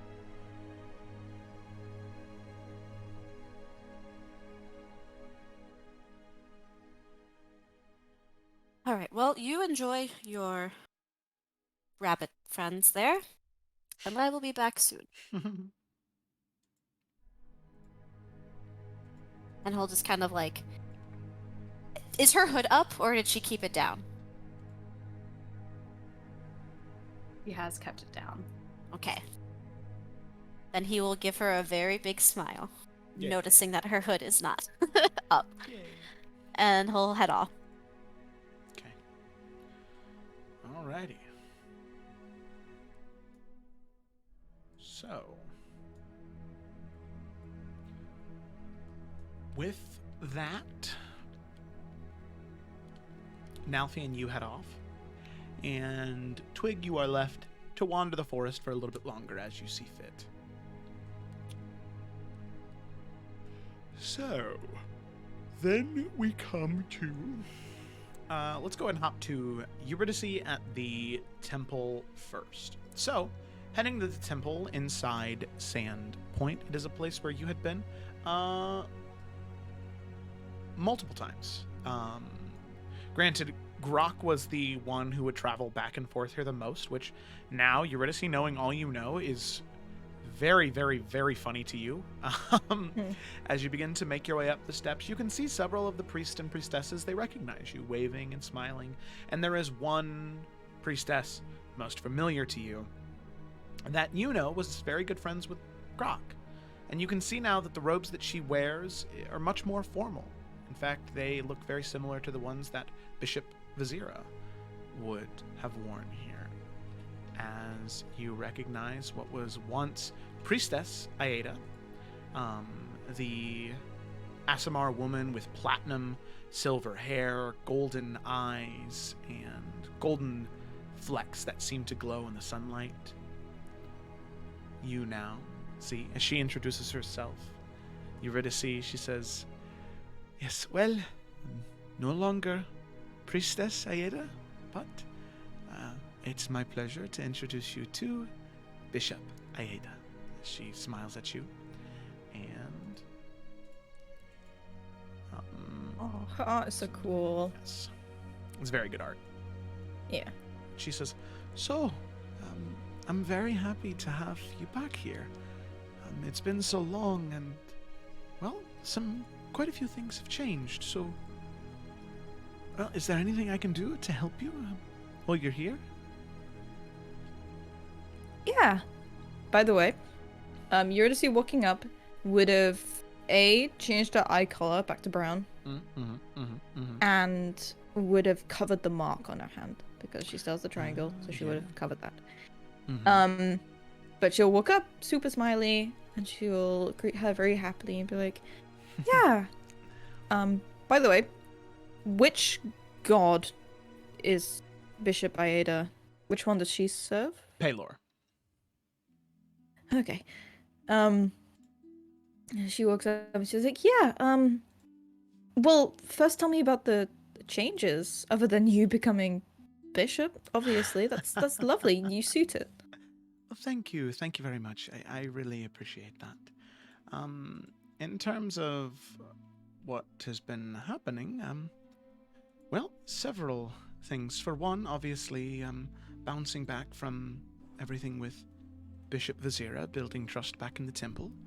It took a little bit of time, but eventually everything came back to a better point. Also, there's a region of town just west of here. It's called Bartold's Mistake, and no one really knew what was going on there. And, well, that entire place has been torn down, and new houses are starting to be built there as more people are coming to the city, wanting to live, get a little bit of island life. Also, in the mines, it's good to know that ever since all of what you did, a lot more of the funds that were procured from that are starting to amp up the economy. And, well, also I think the best bit of news is that there have been several archaeologists from the college who've come to investigate the ruins. Sadly, they came maybe 2 months ago, a month and a half, and they've already left. They didn't take anything. They took notes, made copies, but there's been a bit of boom in interest in Sandpoint. There's more people, and, well, sad to say, your friend Nalfian seems to have been replaced at the arena. Oh. Yeah, I might not tell him about that. No. But that's all great. I'm happy it's going so well. Yeah, well, I had some questions for you, because I know, well, a priestess bishop of Pelor. There was something I read about, and I thought maybe you'd know about it, or someone here would know about it. Is the Dawnbreaker? Wait, it's gonna make a history check. Come on, girl. Okay. You got it. Okay. The Dawnbreaker. Oh, yes. Not very often that we get to talk about such things. They're old stories from the Age of Legends, Age of Great Heroes. Here, I'll show you. There are a few tapestries we have inside the priest quarters that depict several events. If you'd like to see that, yes, please. Good. And as she's walking, and you walk into the temple with her, you can see that she's just sort of smiling, very, very happy, looking at you. And she does say, if we're also going to talk about changes, it's very funny. There are sometimes in your life, there are people who come up and you don't know exactly what to do with them. They're very nice, very kind, but they're just a little strange, There was a small group of adventurer types who showed up maybe a month ago. Not a whole lot of memory about where they came from or what they were doing, but they were good friends. And, well, I'm just giving you a fair warning. One of them, she's a little aggressive, but she's about the kindest soul you could ever meet. And her two companions, they are, well, they're also kind, but if you happen to run into her, not nearly quite as as nice as she is. In fact, and she kind of points over to one of the smaller portions of the temple, where you can see 3 women currently standing, talking to one another. You can see a woman with lilac purple hair, the huge smile on her face. You can see one purple tiefling and also a woman with pale, pale, pale skin and this sort of silvery blonde hair. And the 3 of them are just sitting there talking to one another back and forth, smiling, having a good time. The one woman with the lilac purple hair, this huge smile on her face, waves towards Bishop Aida, and Bishop Aida says, "Yes, hello, Remy, I see you. Hello, hello, hello." And then the 3 of them go back to their conversation, smiling, talking back and forth. And you can tell, although they might be in a place that they don't recognize very well and they don't know very well, the 3 of them look happy. If nothing else, they at least have each other. So you walk past those 3, and eventually down a longer corridor. As you can hear, that happiness kind of turned to a little bit of a bickering match between the 3 of them, as she says, sometimes they get into little spats, little arguments, but just natural with adventurer types like yourself. She smiles at you and leads you down further into the priest quarters. Eventually, there's a large common room that you enter. And you can see that this common room in particular is dedicated to priests and priestesses of Paylor. And you can see several tapestries decorating the walls with a large hearth in the center of the room, smoke billowing out and up into the sky. And the different tapestries depict several different moments. You can see in one particular moment, it is the ascension of Paylor, Paylor the First. You can see this large tapestry, the one that by far has the most amount of intricate detail carved, threaded into it. Depicting a young boy, maybe 16, 17 years old, held into the arms of a dark elf. The dark elf seems to be very, very sad, holding his body. You can see small tears streaking down off of the cheeks. And there is a group of vile monsters surrounding them. And floating above that dead boy's body is this just entity of pure light. Depicted as an older man, a long beard and long hair, but radiating light, sort of shielding that dark elf from that evil around the 2 of them. She points that out. That there is depicting the ascension of Paylor. Not much is known about the moment, but apparently, whoever Paylor was before he ascended, he had been just a squire to a knight. And there was a great evil surrounding them.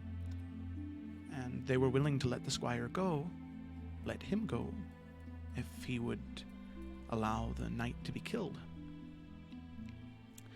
And he didn't. And in that moment, there was a great evil that unleashed a terrible magic that even the strongest of adventurers can kill in one word. And in that moment, that young boy, a squire, jumped in front of that magic, saving the knight's life. And in turn, himself rising to become Paylor. And there are a few other reincarnations of Paylor, whether it be that of a, well, in all honesty, that of a drow, a priest from Tarkir, risking his soul to save his friends, and being chosen to ascend to take that Paylor's place. It's funny the way things work sometimes. And then finally, the third panel here, this last one, you can see, and like I said, you can see on this third panel, there is what seems to be a large tower spanning out of a mountainside. And you can see standing in front of that tower is a form of some kind. However, their form is shadowed by the blade that they wield in their hand. A blade of pure flame and fire. The form is nothing but a black outline, a shadow. But the weapon that they wield, pure radiance and divine energy. And you can see beneath that tower, there are hundreds, if not thousands, of dark creatures. All of them malformed and grotesque. And this here is the portrait of the tapestry of the Dawnbreaker. It's odd, because there's no historical text, at least to my knowledge, that depict what the Dawnbreaker looks like.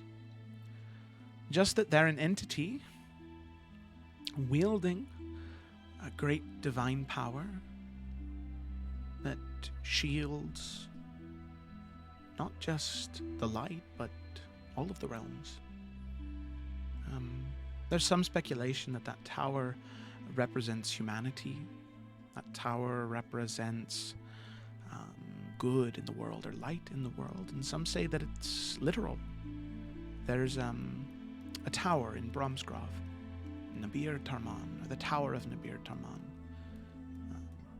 But if the Dawnbreaker is Paylor's chosen, and Nabir Tarman is something representative of the Children of the Flame, well, not exactly sure what to think there.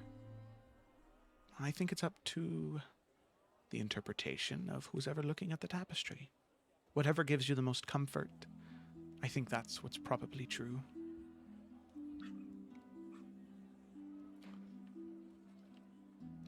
I hope that clears things up for you.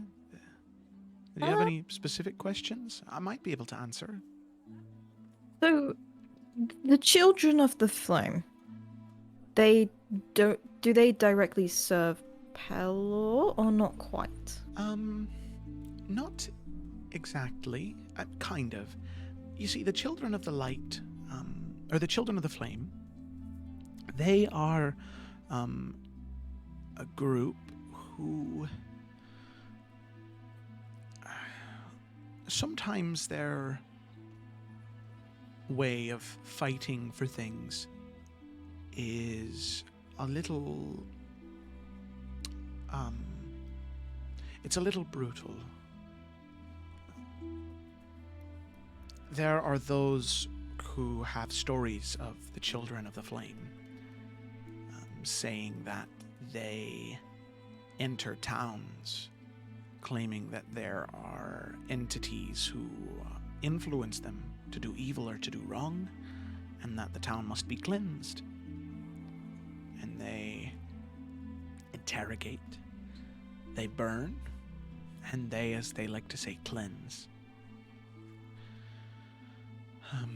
So they're, and I hate to say it, but most likely an extremist group.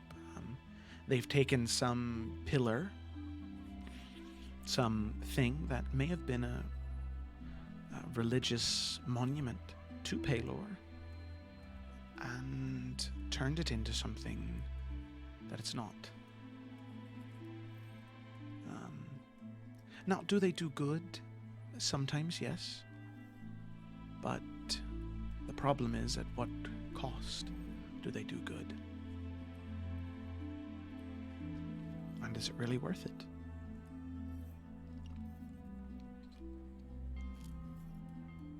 In fact, I heard disturbing news maybe a month or two ago. Somewhere north of here in the Fractured Peninsula, apparently there was a fight that broke out between two separate factions of the Children of the Flame. They slaughtered each other because they didn't agree with the best way to burn down a town or free a people. Said there were no survivors, except for those that decided to flee from the battlefield. So... Yeah, they don't sound great. No, and of course there may be good ones, but I feel as though the good ones are just misguided.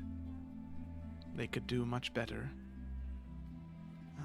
somewhere else. I think it was called Delnir's Pass is the area that it happened in. Okay. I can't say I've heard anything about that. It sounds awful, though. The idea of slaughtering each other and slaughtering towns and... Okay. Not quite what I expected. I was thinking they were a nice group. For the most part. And there may be some. I don't say that to dissuade you from doing your own questioning. It's up to all of us to figure out what gives us purpose in this world. If that's Paylor, that's Paylor. If it's Cord, it's Cord. If it's the Children of the Flame, it's the Children of the Flame. But I think that one thing that can be said about the Dawnbreaker is, regardless of what entity they served, whether it be Paylor or Kossuth or something else entirely, what their purpose was to defend all of us, to defend those who couldn't defend themselves.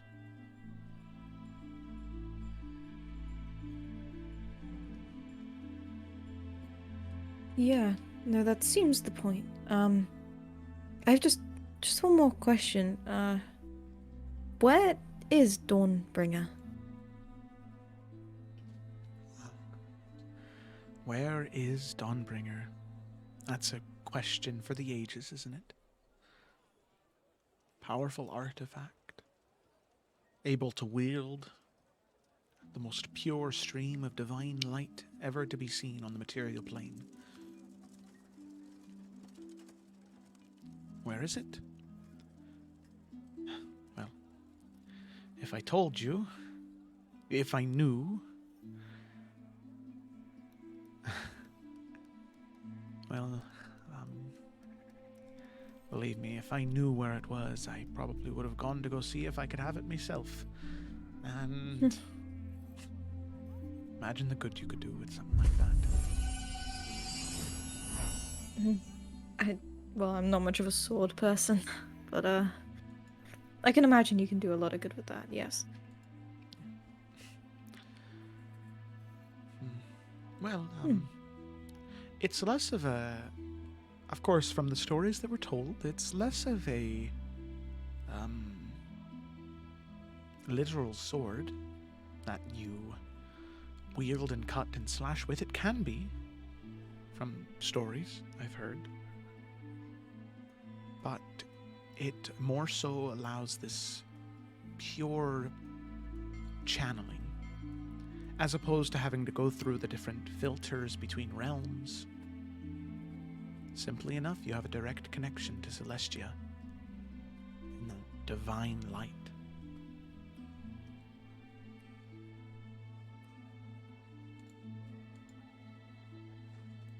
It's it's very interesting. Thank you. This is a lot more interesting and quicker than going through lots of books to try and find any of this. Of course, and if you don't mind me asking, Eurydice, what piqued your interest about this? We've been doing a lot of research and it came up in a book somewhere. Make a deception check. Yeah. Why? Why? Why does Aida care? I don't know. Oh no. That's a 12? 12, okay. You can see she kind of squints at you. And you can see her kind of... Now, did you bring Lucky in here with you, or is he in the amulet? No, I brought him. She kind of looks at you. Squints. And then she looks down at your fiery dog. I forgot to put him back in. He's a comfort animal, okay? She gets down on one knee, sort of looks at the dog, and says, "So, tell me, what's your name, little one?" And because you never told him not to... Fuck. Hello, my name's Lucky. It's great to meet you. This isn't my true form. I have many different ones, but Eurydice likes me most when I look like a dog. Because you see, and he kind of falls over and like exposes his belly, because apparently this gives people a lot of comfort. And Aida... No, this dog just flashed his junk. he's fixed, No, I get all it. right? Okay. Okay. He doesn't have anything, all right? He's an elemental Carry on. spirit. All right? Carry on. Why do you I'm- care so I'm much interrupting. whether this dog has junk or not? It was funny, go on. All right. I can never win. Okay, so he falls over, and Aida sort of scratches him on the belly and scratches him under the chin, and he says, "Oh, yes, that is good. That is good. Thank you, thank you, thank you." And as she's scratching him, she sort of looks up at you. She says, "You know, if I'm remembering correctly now, the last I'd heard of Dawnbringer, there were stories from thousands of years ago passed down in oral tradition that said that there were servants of a great entity who hid away these great tools. Some of these servants wanted to fight against their evil master, so they took them and tried to use them. One particular individual, well, actually 4 particular individuals, took these great artifacts and came to Sandpoint, it's said.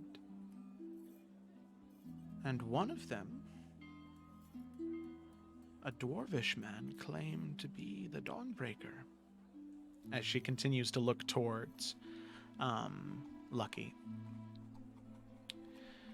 He did. Sadly, it was said he was never able to find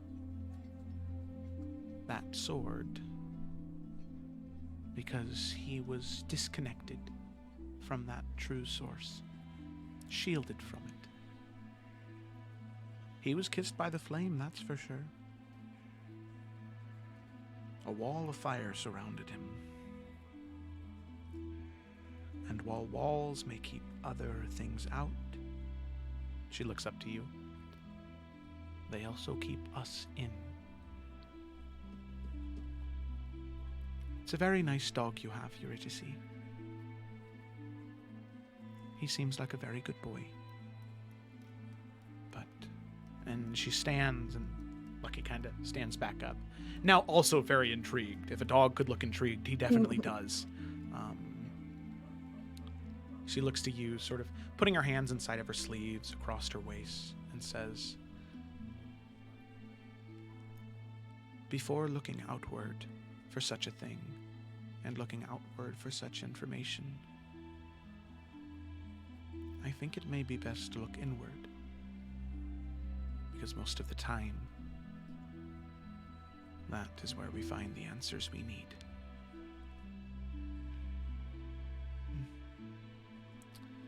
If there's nothing else you'll be needing. Sadly, being bishop does keep me busy on most days.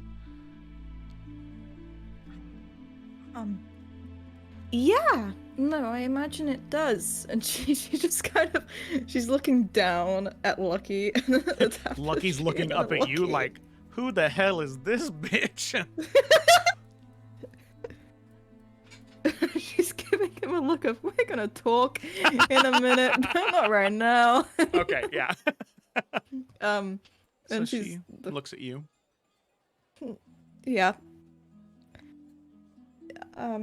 Thank you. You've been really, really helpful, and it's really nice to see you again. Yes, well, light guide you, Eurydice. She nods. And with that, she'll turn and she'll walk back the way we came. Walk back the way that she came. Sort of leaving you in front of that tapestry. And you can see that in this common room in the middle of the day, right now you're currently alone.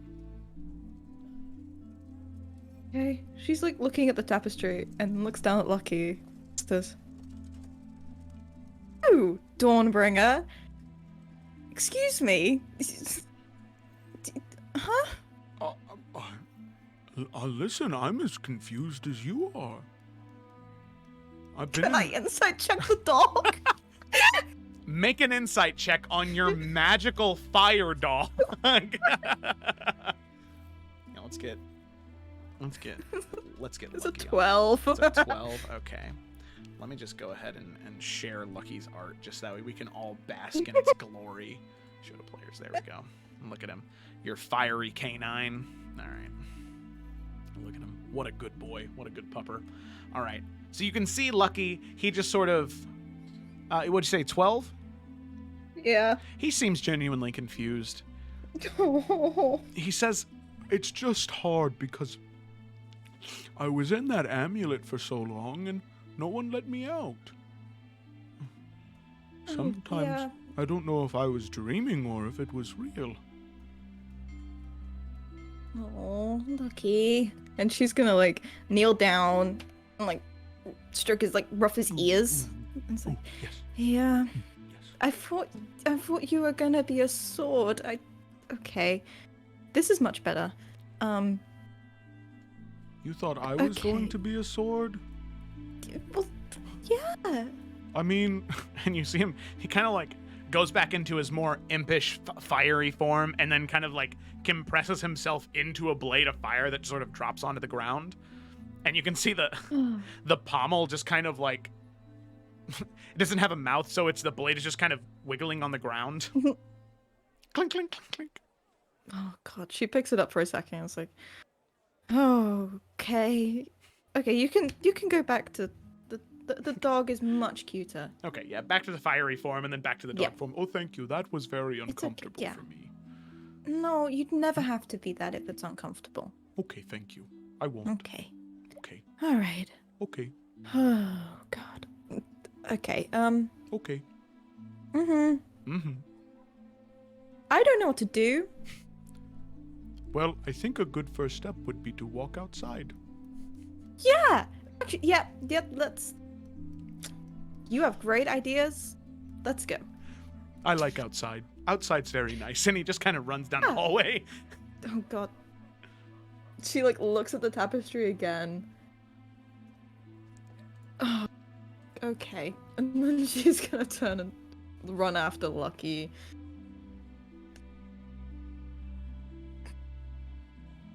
Mm. She doesn't know what to do. So, okay, yeah. Okay, so as you are walking back into that sort of main interconnected chamber of the temple, you can see that as sort of Lucky is running, Lucky, instead of running to the exit, ends up running towards that woman with the lilac hair, who now she's kind of standing off by herself, just greeting people, saying hi to people. And Lucky runs over to that woman and looks up at her and says, "Oh, hi there." Lucky. My goodness, you're so kind. I'm gonna hug you very hard right now. Please do. Ooh, right. Yes. Hug. Yuri's gonna like run up and be like, "Sorry, no, he's really friendly, I promise." Oh no, look, we're already friends. We're friends, right? We're friends. Ooh, she gives really good hugs. Ooh, yes. Oh, that's so kind. You're so beautiful. Hi, what is your name? Oh, that's Lucky. Hi, I'm Lucky. Eurydice. She's gonna hold out a hand. Sorry, we've not met. Hi, Eurydice. My name is Remy. It's very nice to meet you. And she'll shake your hand really excitedly. Okay. Hi. I saw you were here with your friends too. Do they like dogs? I think I would really love to meet your dog. Can, if you don't mind, I don't want to be rude, but we should go meet them. Okay. Lucky, do you want to go meet the people? Oh yeah, I'd love to. I like meeting new people. Okay, and she's gonna like let him, but she's gonna shout over to the other two. I promise, he's really friendly. He's also good to stroke. He looks fiery, but he's fine. Oh, that's okay. I have a friend whose name is Light, and he's a snake, and they got pretty used to him really fast. Oh, good. That's great. I promise he doesn't bite either. He just likes to like give you big hugs. Okay. That's all right. Wait a second, I realize what I'm doing. Wait, all three of us are not about to just play three separate characters. You know what? I don't mind. I'm gonna play Eve right now. I don't just very briefly, as Remy is shouting over towards Krillith and Eve about this fiery dog, how are the two of you responding to this strange woman with red hair and her fiery dog? Oh God, Eve is like looking at Krillith. Like, wants nothing to do with it. She's got home achievement. She doesn't need any more fiery entity things. Eve's like, no, but look, it could be like, it's really fucking cute. Come on, guys. There's a dog over here. Yeah, but it's a dog that's on fire. Krillith Morchiba, right on your shoulder, says, "No, mistress, please.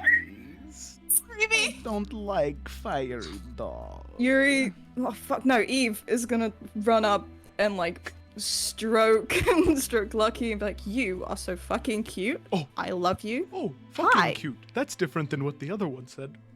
You hear that, Eurydice? I am fucking cute. No, don't repeat that. Maybe that's not. No. I'm a fucking cute dog. No. You know, she might not pet like the really cute dog. Krillith, come on. Come on, please. Look at him. The other direction. No. Krillith. Right, okay. Don't worry about her. She's a spoil sport anyway. You are very cute and I love you. Oh, thank you. Thank you. Aw. She'll stroke his ears and she's gonna like briefly say hi to Eurydice, and I am not playing out. Oh, you don't want to do that? No? They sound very similar, so I don't know how I'm gonna do that. At about this point, you can see Priestess or Bishop Aida come back around the corner and say, Remy, I was hoping if I... Oh, wow. Remy, I needed your help with something if... Oh, yeah, I'm sorry. I was making new friends, and we did, and now we're all friends. I hope to see you again sometime. She's like looking at Eurydice, these big eyes. Yep. Yuri's like, yeah, no, I would you seem so nice, and like everyone usually has such negative energy. A lot of people I've met, you're so nice. Well, I spent a lot of time with someone who has really negative energy, but we did some yoga, we did some stretches, and we worked it out. So Yoga and stretches. Okay, I will remember that, and I might use that on some of my friends because some of them have a little bit of negative energy too. Sometimes. I highly recommend it. Do it in peak sunshine. It'll make all the difference. Okay, peak sun. Yeah. Okay, bye. Bye. Krillith, Ivana, I'll need you as well. Please come. But I don't want to leave the dog. He's so fucking. Look at him. Look at him. There's a really important thing that needs you. You'll get. There's things you need to fight. There's things you need to fight. Oh wait. Oh yep. Okay. And she's That's gonna. all you gotta say. Yeah, she's gonna stroke Lucky and be like, "You are adorable. I love you. You're so fucking cute. Go back to your own now. Nice to meet you. Great. Yep. Okay." And she's gonna run over to Aida. And Krillith, you'll get paid as well. Okay. You destroyed Gemma. Oh fuck, wait, I'm muted. Did you respond to Aida or did you just nod and go? So that's all that matters. Okay. And more Chiba as he's in your shoulder, he says, "Oh yes, will you buy me more peppers?" Right? It was peppers, wasn't it? Yeah. Yeah, okay. More peppers, more chilies. Please, mistress. As the three of you walk away from this strange woman with her fiery tattoos and fiery dog. Somehow you feel a connection to her. You're not sure how, but you've at least made one now. As the three of them walk away to pursue their own adventures, wherever the weave may send them. But you feel better knowing that the three of them are together. So, Eve, or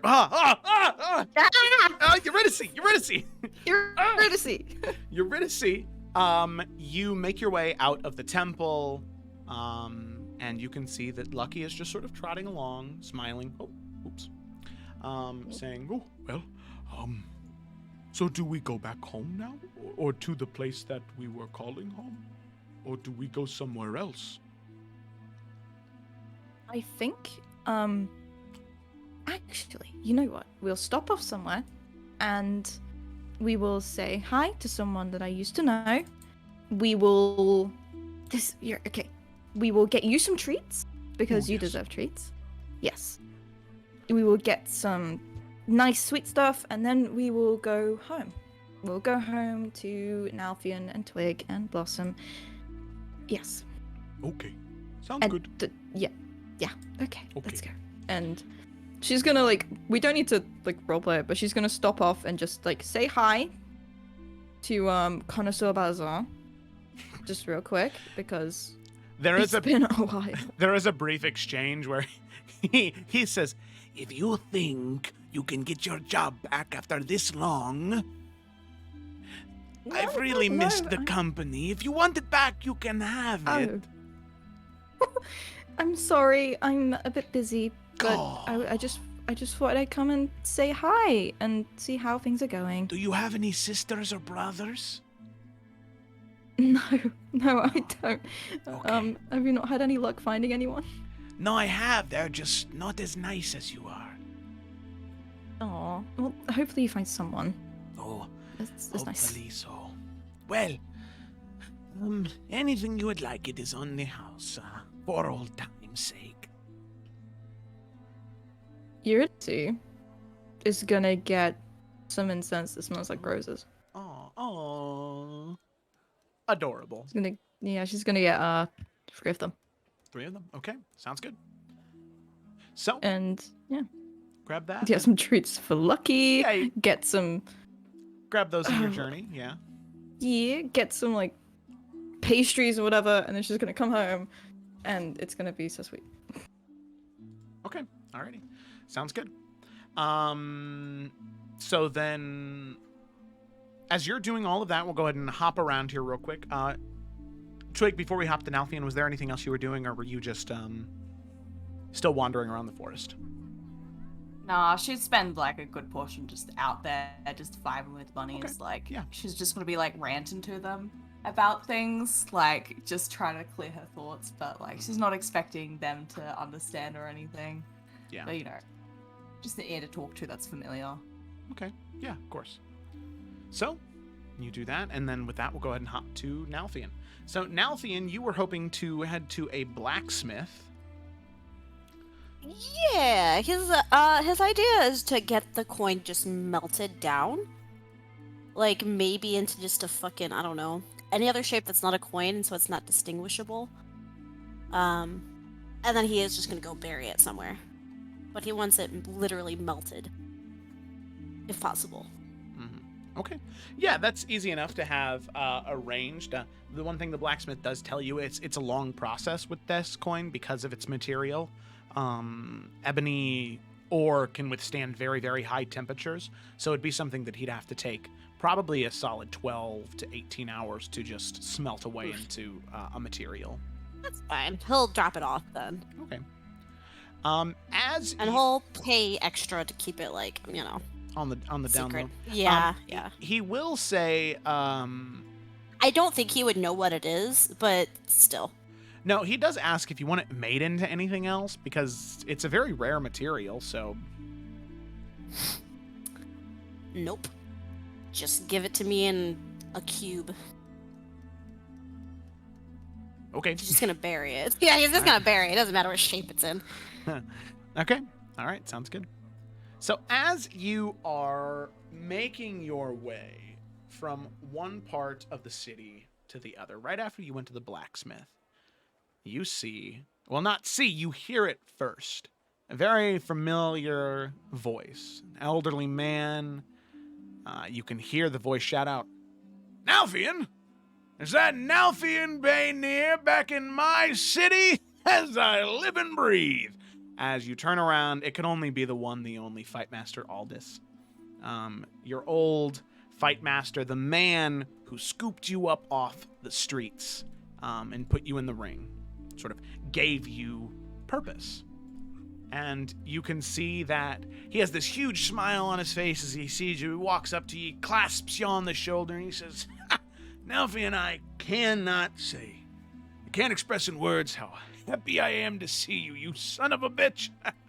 Oh, this I could have went my entire life with ever seeing your fucking face again. Bet that's true, my boy, but sadly, haven't kicked the can yet. Still here. I can see that. And, laying off those sweets, are we? It'll, like, slap him in the stomach. Oh, wouldn't live off him a day in my life. Listen, Nalthian, I'm happy to see you. Look, all this before you start. I know what you're gonna say. And, I can't. You can't, you can't what? He looks at him, just narrowing his eyes. Okay, maybe I don't know what you were gonna say. Go on. Oh, you think I wanted you to rejoin the fighting pits? Oh. No, business is fine. You don't need to worry about that. Oh, man. Fine? Oh, no, business is great. It's booming. Ever since you sold, what's her name? The Bekla. Ever since you sold her in that one fight, you put her over, she's been a star. Been really raking in the money, built up quite a name for herself. In fact, we just started doing this. We got, working with some of the leather workers, we've been able to make patches for some of the different fighters. So, really got a nice... branding. Yeah, got some branding going on, and... All right, well... Yeah, it's great as a side business, you know. Nice something to send off the alimony money with, you know. Well, I'm happy to hear that. Then what can I do for you, friend? Well, you know, here, walk with me a little bit. Let's walk and talk. All right. And he'll hear him out. And you can see that as he pulls out a small case, he opens it and he pulls out a cigar, offers one to you as you're walking. He won't take it. Okay. I get it. Not for everybody. That's all right, though. And he'll go ahead and take his, snip off the end, pop it in his mouth, light a match, and begin to smoke. You know those are gonna kill you, right? Whether it's the wine, the ale, my profession, you know, something's gonna kill me one day. And I'm old enough now that it's coming any year now, so I'm not too worried about it. You know, live free, right? And then die when you want. Now if you'll just laugh.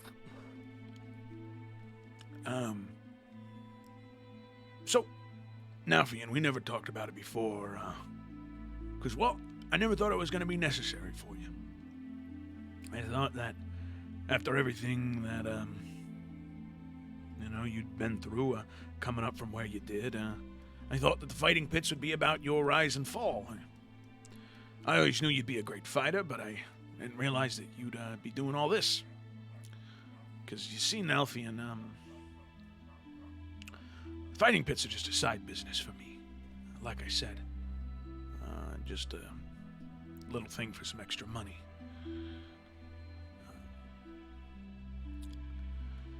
See my... Do I know what his real business is? No, you have no idea. You thought this Okay. was his whole thing. Okay, he's listening.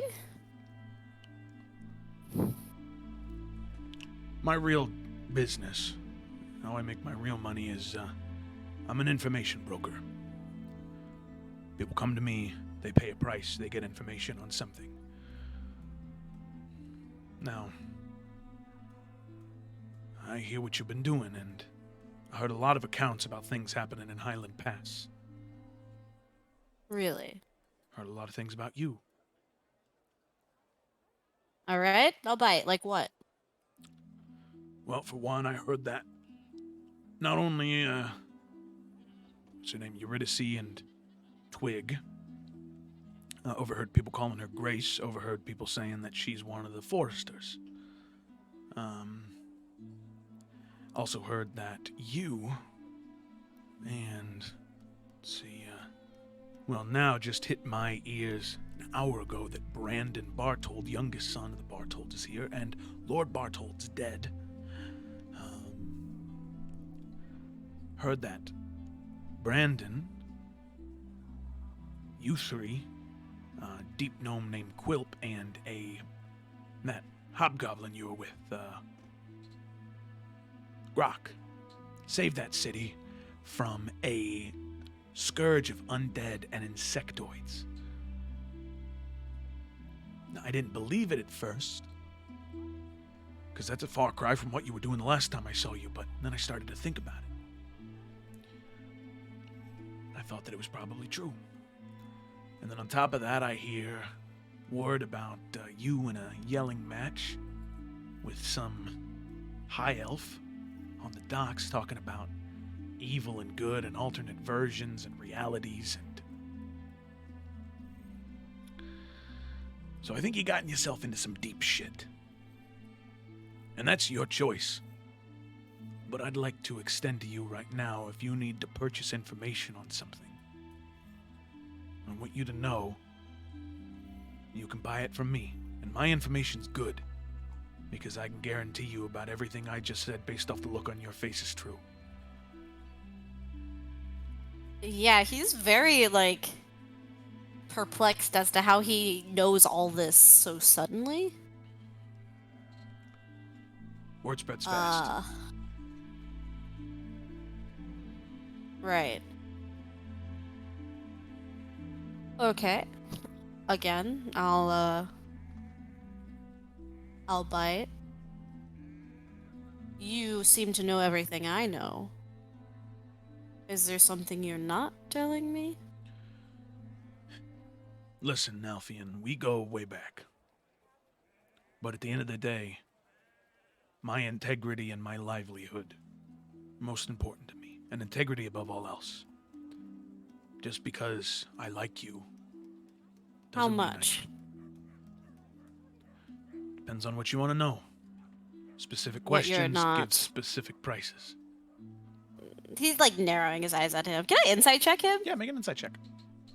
Okay, I don't know what I'm insight checking for. I just feel like there's something specific he may know that he's like not leading on about.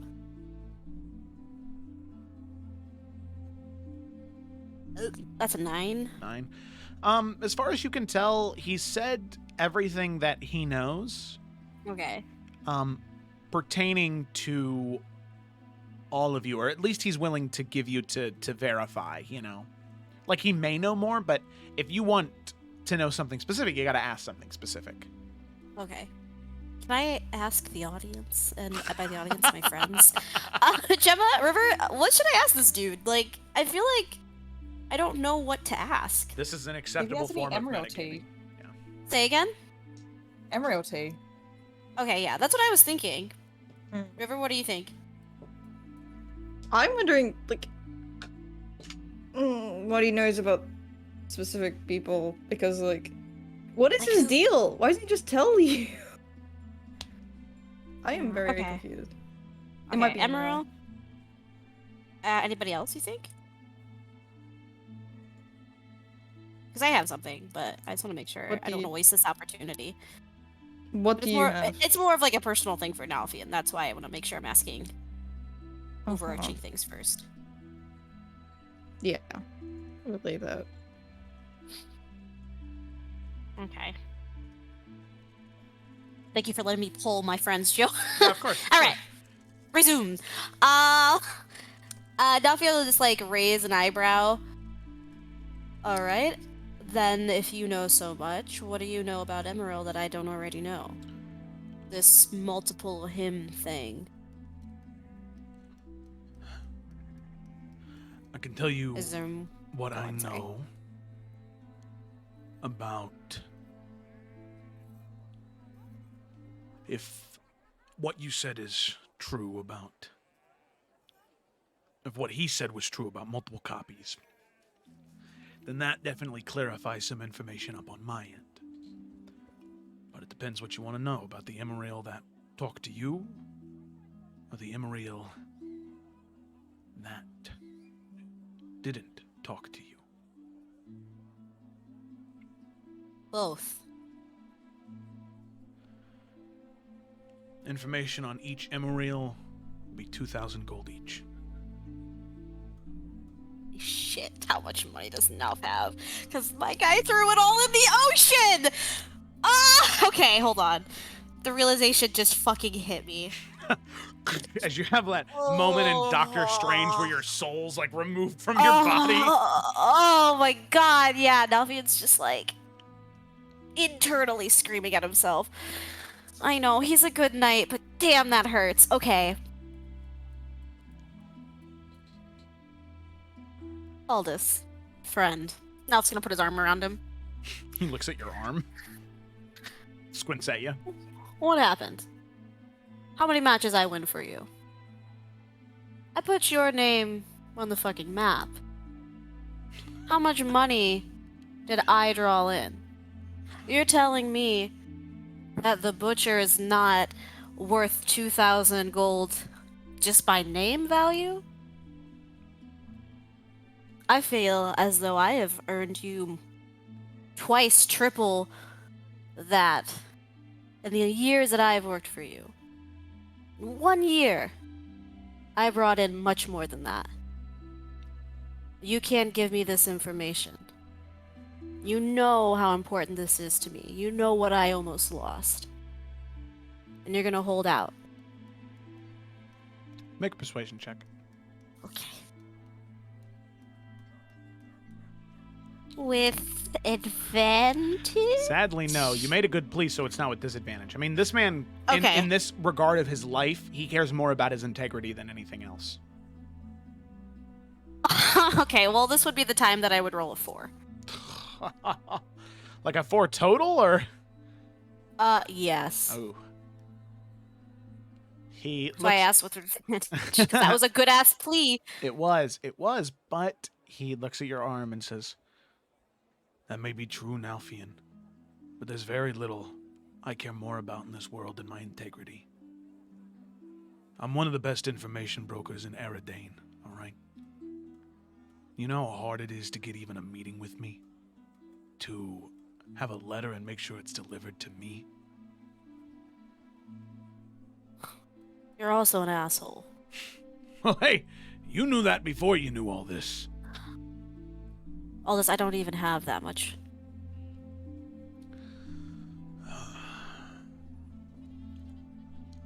What can you tell me? All right.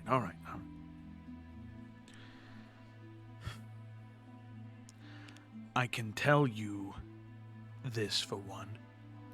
That Iverion, the same one that you saw, has been seen in Bromsgrove quite a bit. Doing what? Working with the Children of the Flame. In some capacity. He goes into their meetings.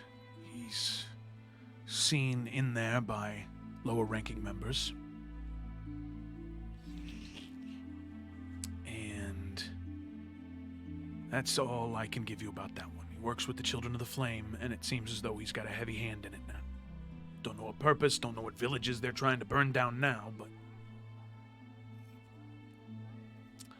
seems as though he's trying to bring some order to it, as far as my intel concludes.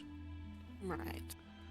In terms of the other one, and you're my friend, you've made me a lot of money. I'll give you information on the other one, too. Nelf bites his tongue. I can't tell you that much about the other one because, in all honesty, I don't know much. What I do know is the other one has been sighted in a Farah.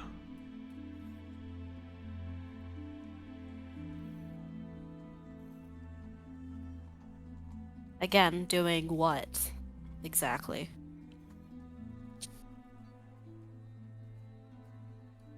And he kind of like puts his hands up, like palms out towards you. All I've heard is that a high elf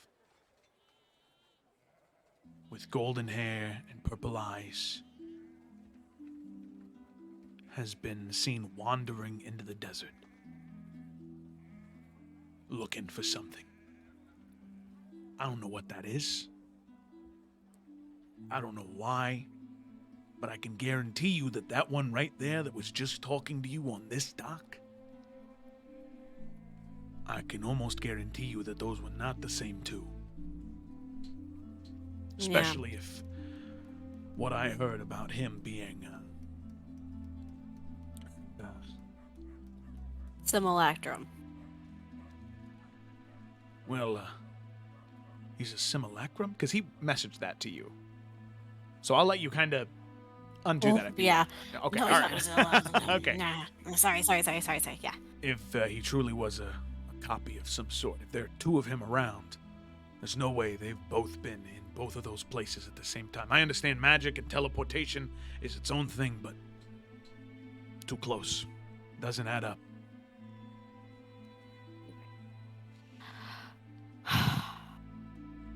Appreciate it. But if that's all you're gonna give me,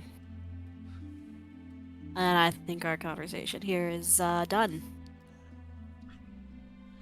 God, you always gotta make me go and feel like an asshole, Malfian. All right. I'll tell you one more thing since you're fucking broke right now. Nalfian smiles. Wipe that fucking shit-eating grin off your face, you asshole. You can't tell me you didn't miss this face. Shut Attaboy. Shut the fuck up. If it's true what they're saying about that girl that you're traveling with, the young one, Twig, what they called her around town, she really is one of the foresters.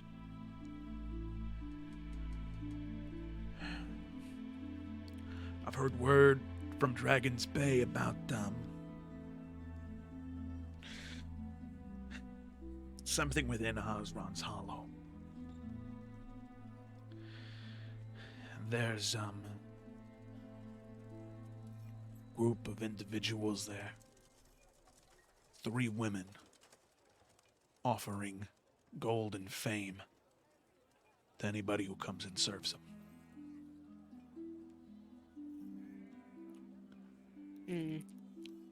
I don't know why, but You got any names?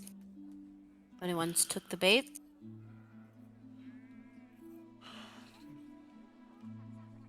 now there is one, but it's a fraction of what it used to be. There was an offshoot from a group known as the Golden Shields.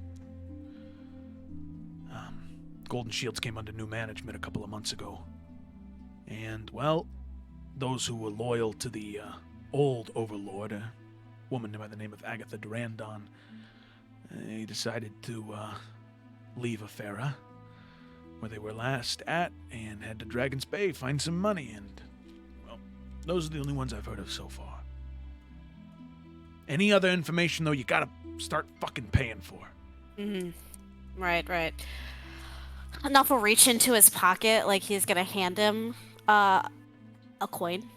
Does he reach for it? Does he reach for the coin? Yeah, like that's like Nalfian's about to like drop coin into his hand. Does Aldous reach for it? If you're... Does he want the money or not? Nalfian's about to offer him coin. Why are you hesitant, Joe? Are you nervous? No, Aldous is nervous because you were just pleading with him to not spend any money, and he's like, all right. Great. As soon as he does, Nalfian's gonna like slap his hand and say, "Get fucked." Thanks, Aldous. You've been great friend. If you do come across anything you're willing to fucking tell me, I'll be staying up at the villa. And don't forget, who made you? And Nalf will give him a wink and walk away. Who made me? Do you realize how many other fighters there were in that pit before you? My living before those fighting pits even started was the... And people are starting to look now. Nalf will blow him a kiss. Hey, fuck you, Nalfian Bainir. Fuck you. And if you ever need anything else, don't hesitate to ask, you fucking asshole. And Nalf will give a wave. Christ. He's the best relationships with everybody, I guess. Oh. Nalf will head back to the villa. all right, head back to the villa. And I'll say at about that point, Eurydice and Nalfian, you arrive back at the villa together. Probably the same time, Twig, you would have finished your wandering around the forest. One thing that is of note, sorry, I didn't mean to cut you off. It's okay. One thing that is of note, as you all are sort of traversing throughout the days, the weather is starting to warm. It's becoming less bitter and cold, and the temperature is now ranging from anywhere to the high 30s. Oh man, let me get my C to F or F to C converter. Thanks. It's anywhere ranging between, let's see, 3 degrees Celsius to about 10 degrees Celsius. So about 40 to 50 degrees Fahrenheit, back and forth. Colder than I thought. Yeah. So, it's no longer snowing if it ever does. It's just a cold rain. But right now it's about 52, 53 degrees outside. So there's a very cool breeze sort of rolling across the forest as all of the trees are those deep, whether the leaves have just entirely fallen off or the small evergreen trees that are there, that very, very deep green color. But yeah, the weather is starting to warm, much to all of your happiness. Yes. So now all of you arrive, and Eurydice says, hello. Great. Hello. I have things... Okay, here. And she's gonna, just hand Nalfian, a donut and be like, right, these? Really good. And then she's gonna go up to Twig and be like, I have so many other things, so you can try any of them. And I got Thank you these. so much. And she gets Nubigas out for the these, tier 1 sub. That's awesome. Thanks. rose-smelling I muted myself on incense Discord. things. And she's gonna give one to Nalfian, and she's gonna give one to Twig, and then she's also gonna go find Blossom, and give one to Blossom. Hi. Oh, thank you so much. Hey! Aw. Roses seem like a reoccurring theme. So I got those. Ah, yeah. And I met really cool people, and they're one of them had purple hair, and then the other one was purple tiefling, and then the other one had white hair. But they were so nice, and they really liked Lucky. Oh, they did. One of them said I was fucking cute. No, no. The fucking cutest dog. No. The fucking cutest dog. Woof. Oh, he sings? Lucky. He's learning who he is, okay? Lucky, she's gonna hit under his level and like hold his like little face. Lucky, we don't say fucking cute, okay? That's But a little why rude. not? Because it's very strong language. But don't you want to be strong? Oh, well, you choose your moments. Like if you're hugging someone, right? You don't want to crush them, do you? So you choose how strong you're going to be. But if I describe myself as fucking cute, that means I'm a very strong cute. It's also just a bad word. Yes, it's a bad word. Words can be bad? How? They can't take actions. No, but they can be hurtful. And sometimes a little bit rude, and you only use them in very specific circumstances, and fucking cute is not one of those. Oh, so the word fuck is kind of like how fire is to people who aren't like me. Yeah! That's a good... Yep. Oh. So you just say that you are very cute. Very cute. What's Very happening? I did this Nelf to has like myself. crumbs on his face, like his donut's just gone. So when can I say fuck then?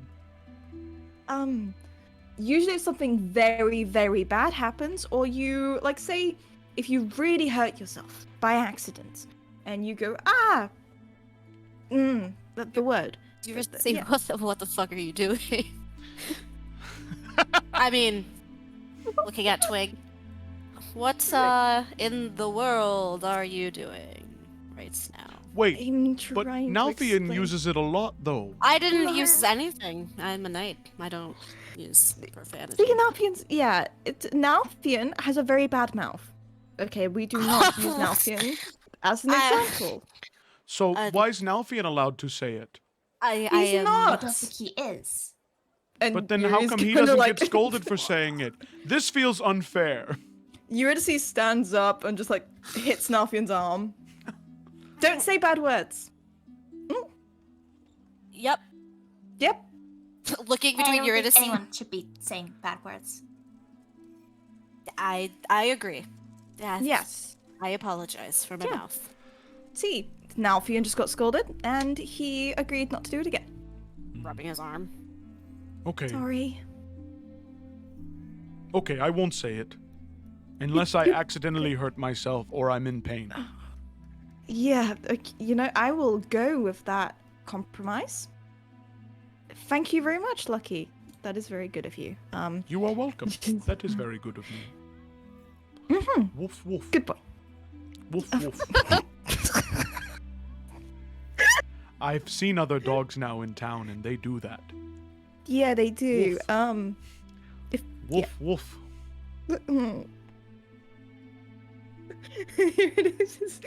She's gonna turn and like rub Nalfian's arm and be like, "I'm so sorry. I'm trying to teach him things. He's Bark. become self-aware." Bark. It happens. Bark. Wow. Right, maybe practice that until it becomes more like other dogs. Okay. Woof. Woof woof. Yeah, good boy. Woof. Yeah, the closer you get, the more treats you get. Yep. Ow. Ow. Bark. Nalfian is just staring at this ordeal. There was some dogs that got angry and went grrr. But Okay, you don't need to do that because you aren't an please. angry dog. You see? Yep. Just seeing this dog trying to figure out how to growl. He's like exposing his teeth, but like his tongue is drooping out. He's like, "Grrr." Oh god. Okay. You practice that. You practice how to dog. Well, be a dog, and then. Good boy. What is this? I don't know. Happening? Okay, I'll go practice outside. Good boy. Yeah, you go do that. You know what? I'm gonna go with him. I'm gonna instill some positive behavior in this young man right here. Come on, Lucky, let's go. As Blossom is like taking him out, I'll try and get him to bark like a. And she kind of covers her mouth and like, so Lucky can't see and kind of whispers it like a normal dog. Okay, thank you. Let's go, Lucky. Yeah. Okay. Woof woof woof woof woof woof woof. Ow. Okay, and they exit. Hero just looks around like I don't know. There was a girl there, and she said, fucking cute, and it stuck. Well, now we know we don't use profanity, right? Now looks to Twig for approval. Just smile at him. Oh god. There's also something else I need to tell you two, because I need to stop lying to people. So I am just going to be honest from the start this time, and I feel like that's a good approach to the issue of lying. So, Lucky called me by a name, and you see she's actually struggling a little bit. Like she's not used to just outright telling the truth. So she's like, yeah, Lucky called me by a name that I didn't know what that meant, but I went to the temple and investigated, and I asked Din about some reading, and it turns out I am something called, well, might be something called the Dawnbreaker, which may or may not be a champion of Pelor. Nalfian makes a connection in his brain, and you can see he was smiling, and then a look of dire confusion. That's good, right? I don't know. I was very confused, and then I was talking to Lucky, and I talked to Priestess Aida, who is now Bishop Aida, by the way. And I was talking about the supposed weapon of the Dawnbreaker, which is Dawnbringer, a flaming sword. And I was wondering where Dawnbringer might be, and I think I already have him. And she kind of looks back at Lucky. That's the weapon? That's, I think it's less of a weapon, more of a connection to Celestia.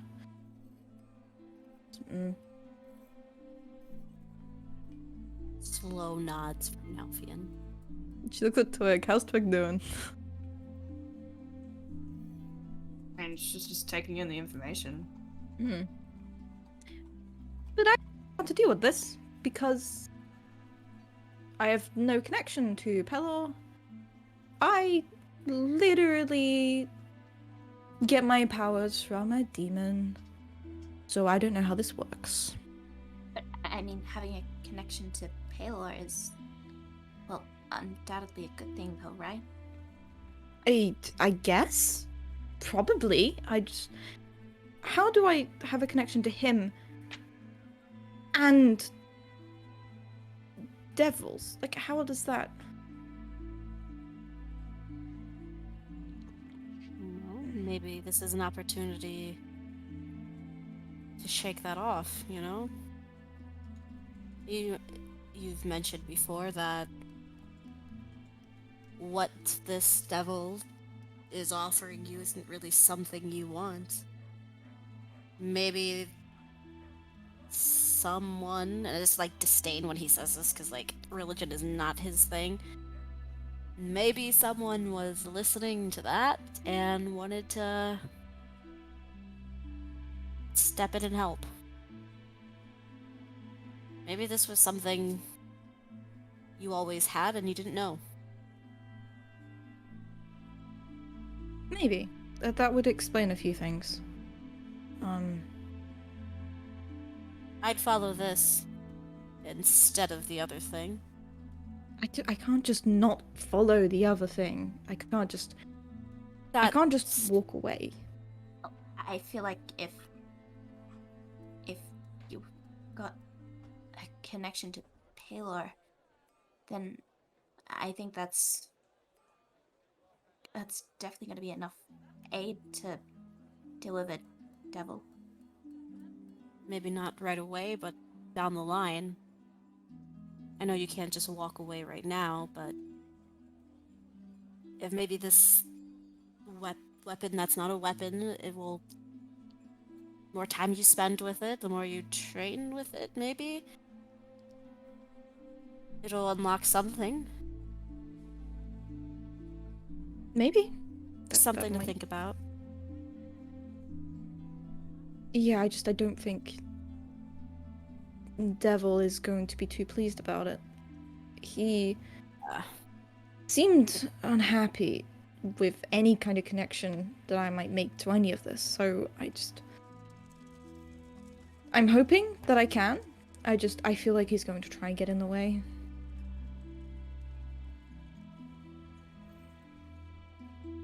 Well, it's better not to dwell on the negative.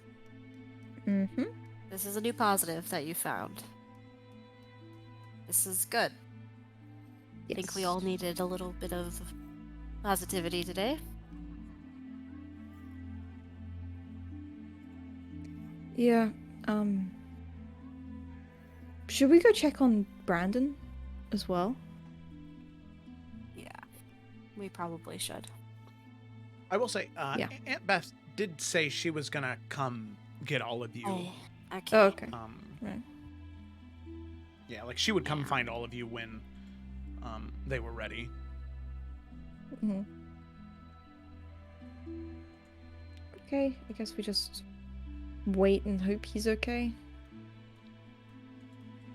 Okay. We should know soon. Yeah. Do you got any more of those donuts? I have so many more. Look, and she's gonna like get out all these different things and got a baker's dozen. Yeah, like she was like in kind of a good mood, kind of a little bit confused. So I think she just kind of went a bit crazy and bought a lot of pastries. Now we'll eat another one. Also, if we have time, he will redo Twig's hair. Get a little dual hairstyle going for the day. Yeah, of Try to make her course. feel better, because kind of seeing your uncle be murdered by your cousins a lot in one day. So, Oh man! All right. So, all of you sit and wait, rebraiding hair, and just eating your sweet pastries and treats. Talking. Eventually, Lucky does come back in, and you hear him go, "Woof, woof, woof." I think I did it. Is that woof? No, woof. Yes. Woof. And yes. she's gonna woof. take out some treats and throw them to him. He misses both times and just kind of bounce off his face and land onto the ground. He looks like a dog, but he's not one. Like he's still a fire elemental. He doesn't have that kind of hand-eye coordination. Okay. And he just kind of eats it off the... And you see, like, he doesn't understand how, like, to eat something off the floor, so he just kind of, like... You can see one of his paws come up and it turns into, like, a fiery, like, three-pronged claw and just kind of picks it up and throws it into his mouth. There we go. That's much better. Okay, you do what you need to do. You're doing very well. Thank you. And Blossom comes in and kind of scratches him behind the ears and says, he's a bit of a stubborn learner, but, that's admirable. I think, yeah. And kind of scratches his head. And good job. Eventually some more time passes until it's about 6:30 at night. And there's a knock on the door to the villa, and you can hear Brandon's voice. Is anyone home? He's gonna run to the door, open it, and just give him a massive hug. And with that, you can see Brandon. He smiles, seeing Twig open the door, and he sort of gets down on one knee and hugs you as well. And as he's rubbing your back, he just says, "I'm sorry you had to see that today, Twig." I'm just You're okay, right? He kind of pulls back from the hug and holding onto your hands, on one knee, just says, "I'm okay. I am. Really, I am. I'm sad. I'm not going to lie to you. But I'm starting to come to terms with it all. And Aunt Beth, is she okay?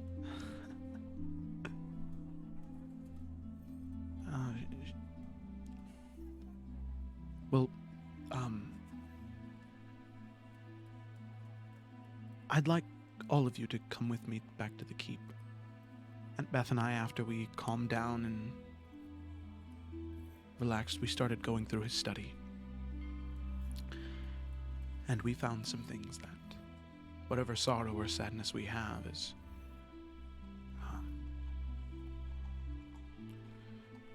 replaced by frustration and anger. I can explain more when we get to the keep.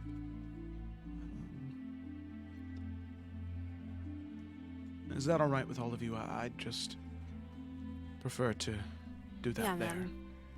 No worries. Okay. Thank you. After you. Now for pat him on the back. He smiles and begins to walk. And with that, all of you make your way towards the keep. And as you make your way in, the guards immediately open the door for him. There's no hesitation now. They know who he is. They open it, and all of you make your way in.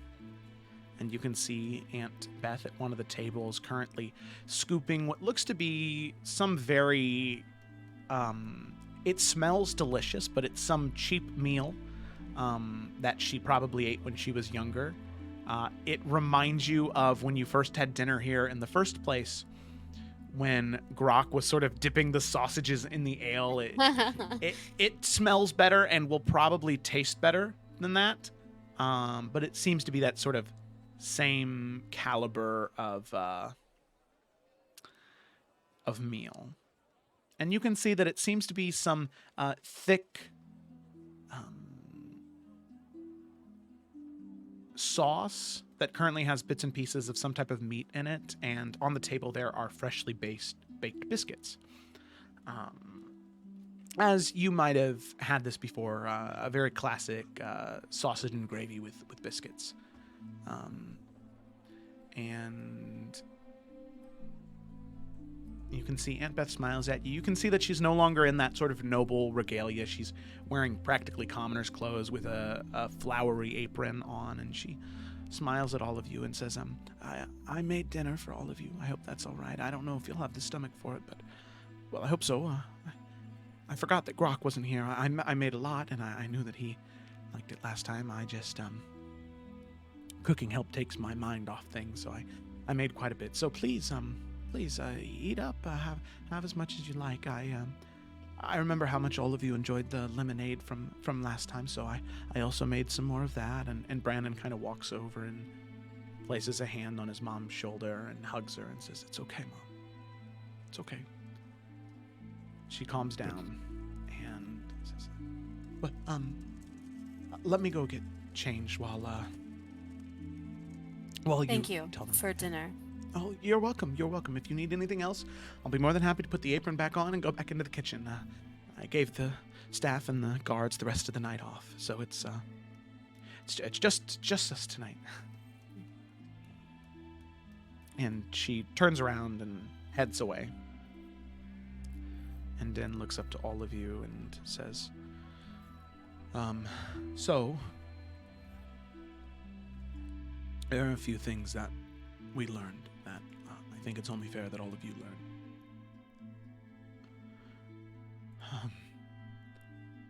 I would like to say,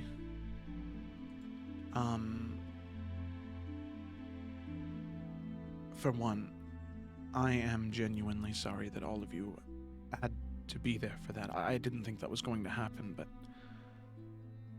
I didn't know what to expect. I definitely didn't think that. Hey, you made a choice, and you handled it the way you wanted to. You asked us not to interfere. We're here to support you. Thank you.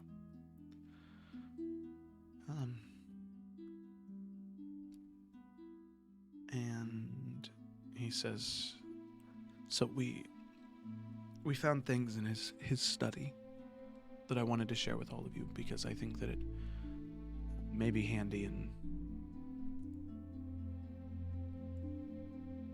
a continuation of our journey.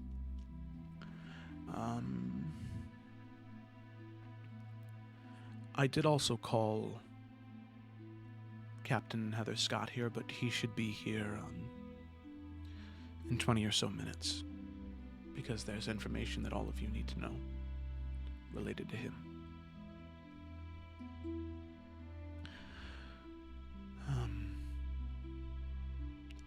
So for one, my father, for the past 5 or 6 years, he'd been jotting down any strange sightings he had, paying, oddly enough, Aldous, the fight master of the arena, large sums of money which he put down as gambling in the fighting pits, but the sums were too large to have that make sense, and especially for my father, he would never gamble on anything. Then, after going through some more of his notes, past just what was in the ledger, I saw that there was meetings that he had with Aldous, information he gathered from places all around Iverion and Tarkir where there were strange sightings of undead creatures or odd activity. He noted down all of these things, all in the same places of that map that all of you found in Vizira's home. Different cultist locations. He knew about all of them. And he,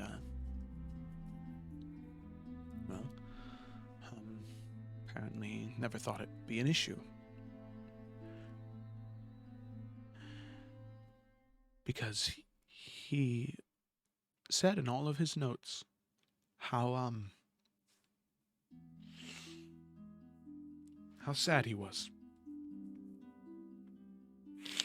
How he never wanted to do what he had to do.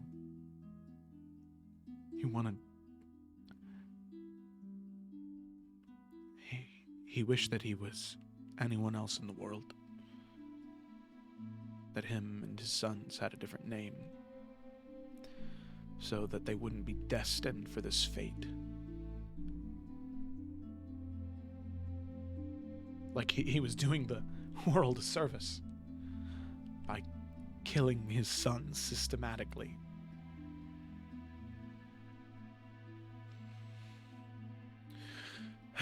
But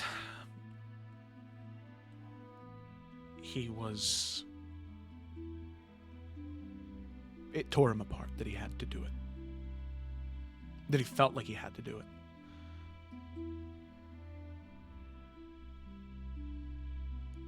And in his most recent journals, he was just waiting to die.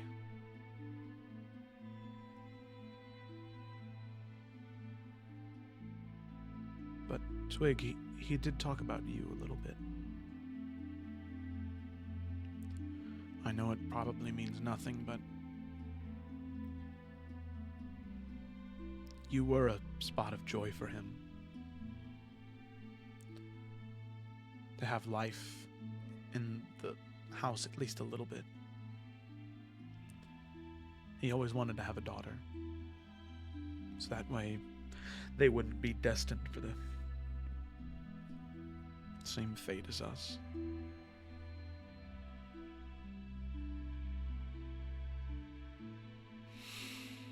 I'm not gonna say anything, but like she just has her brows just furrowed and she kind of like reaches to grab onto a hood, but then realizes it's not there and just like does that awkward thing with her hands, like, no, I wasn't doing anything. Just like rests in her lap again. It's like karate chopping your shoulder, yeah. So he says,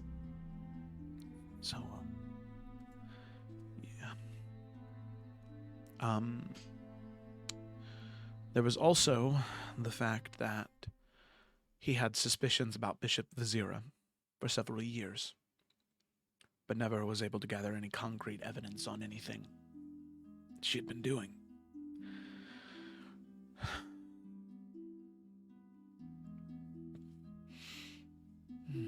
Said that he knew that she might be part of this plot, trying to find the bodies of his sons to try and bring them back with foul magic. But at the end of the day, he wouldn't talk with anybody about it because he felt it was his burden to care. His burden to carry, that if he held the weight of the world on his shoulders, then no one else would have to suffer.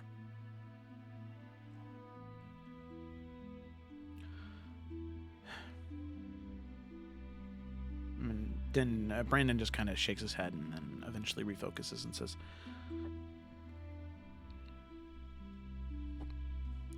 the last thing that I found that I think may be worthy of investigating is, I know all of us, we were planning on heading to the Riverlands next. There is a Dowie ruin in the Riverlands, near the port. That's closest to Hearthcrest. Inside that ruin is where he found the prophecy.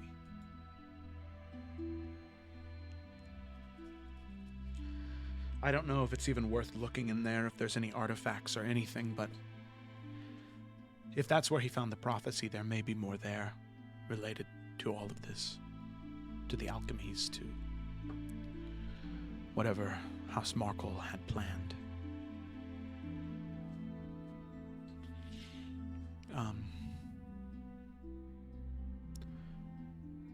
Because the last time he was there was well before, well, it would have been right after the fall of House Markle. Or the last uprising, I'm not exactly sure. But it was when he was still heir to the Bartold throne, not actually its lord. If we're headed in that way, it only seems right to take a look. Good. Might shed a little light. That's the hope. All we can aim to get now is more clarity about these things. So, that is generally everything I found, aside from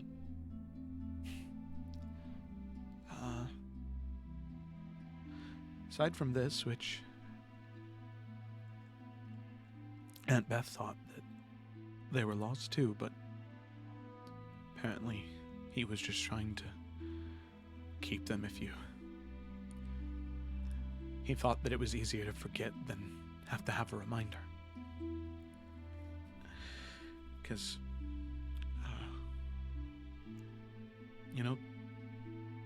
Twig, like we've said before, that I'm not your only cousin. There's more. There was 7 more. And I had forgotten what most of them looked like. Till today. And he takes a small leather case and he cracks it open and pulls out these medium-sized sheets, medium-sized canvases. And each one of them have a portrait, a bust of each one of the 7 other Bartold boys. And you can even see one of Brandon. Much younger, no facial hair, nothing but hopes and dreams in his eyes. Smiling away. And he names each one of the 7 other sons.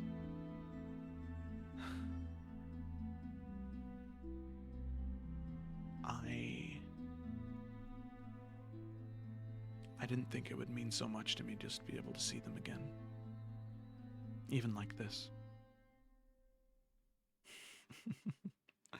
And he looks at what seems to be the oldest. He says, I was very young when John disappeared. Pointing at the oldest son. But I don't think I've ever met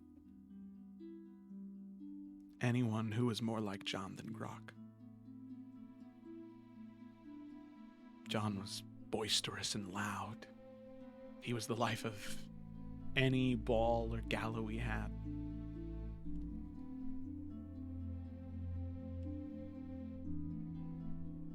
John was the only son to go sailing before he was 18. He sailed so many times. 20, 30 times he went out on the water immediately around the city, and there was never a better sailor. And after the first time that one of us disappeared, none of us were allowed to go out on the water until our 18th birthday.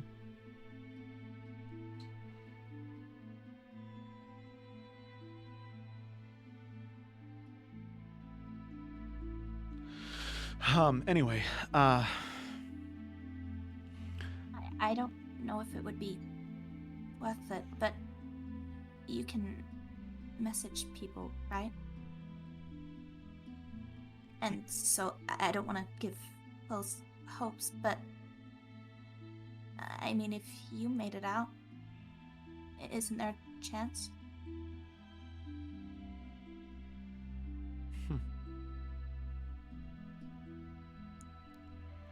I guess you're right. I never thought of that. Definitely not tonight. Maybe not even this week. I think I need a little more time to adjust. I will, though. And I know that if I don't, you'll force me to, just like you did with my mom. That worked out, right? Sorry, what'd you say? That worked out, though, right? It did. It did. I just need time is all.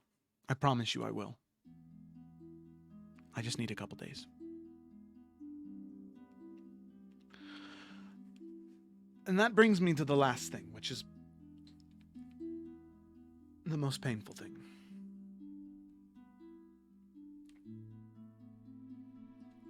And I don't know what to think of it, which is why I wanted to bring it up with all of you before Heather Scott arrived.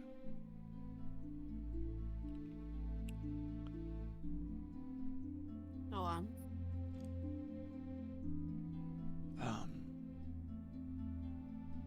So I had told you all that the last thing I saw before the ship that I was on sank was a ship with red and white sails.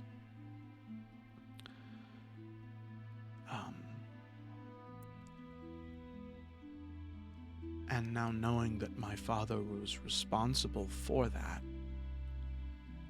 when I was investigating the ledger, a month before each one of our birthdays,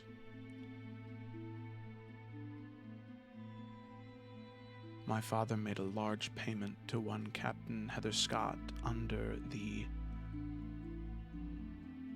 at least what was written in the ledger, of killing pirates. What? Now, the thing is even after Heather Scott learned who I was, he had no reaction. He thought that was good news. He wanted to take me back here. He never was threatening or mean. We had private conversations. You think he didn't know? Some kind of spell, maybe? Or... I mean... They just didn't tell him. That's what I think. I think that he was never told. I think that he was just paid just to kill pirates. And then when the ship didn't fight back, he thought that they were bad pirates. I just have a hard time believing that after everything, that he would have done that willingly if he knew. But I wanted to get your opinion because I like him. I do, but now knowing this, I don't know if I want him to know, because then I can have revenge, or if he's just somebody who didn't know what was happening, just like me.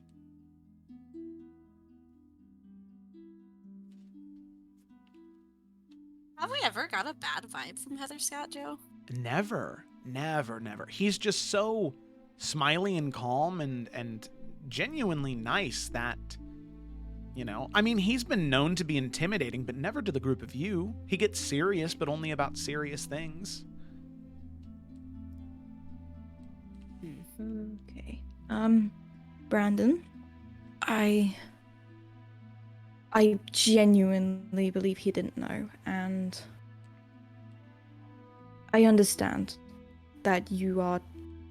It's upsetting. It's bad, but if you want revenge in some way, even just telling Heather Scott is probably what's going to break him.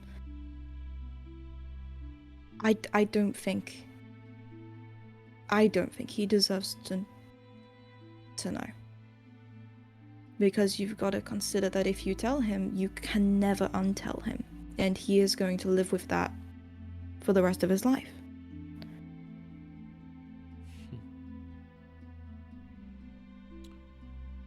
That's a good point. I didn't even think about that.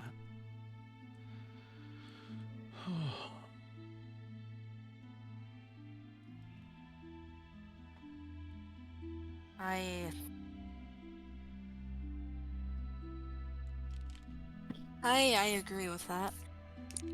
Anytime we are on the ship, I've never once got anything from him that says he would just go out and hurt anything that was innocent. The crew, they don't seem to go that way. That doesn't seem to be their intention, and I feel as though we've all been around all of them long enough to know, and in some pretty high pressure scenarios as well. I don't think you knew.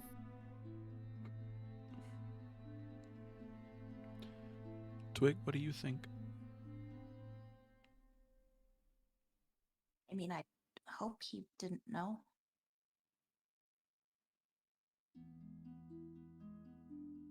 But I feel like there's just a lot that we won't know unless we ask him, I guess.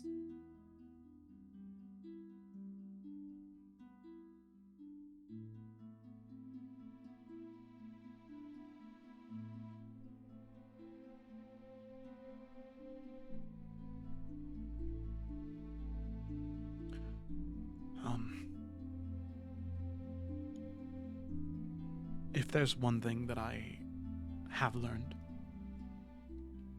from my father's mistakes, it's that the people that you spend your time with, that you trust,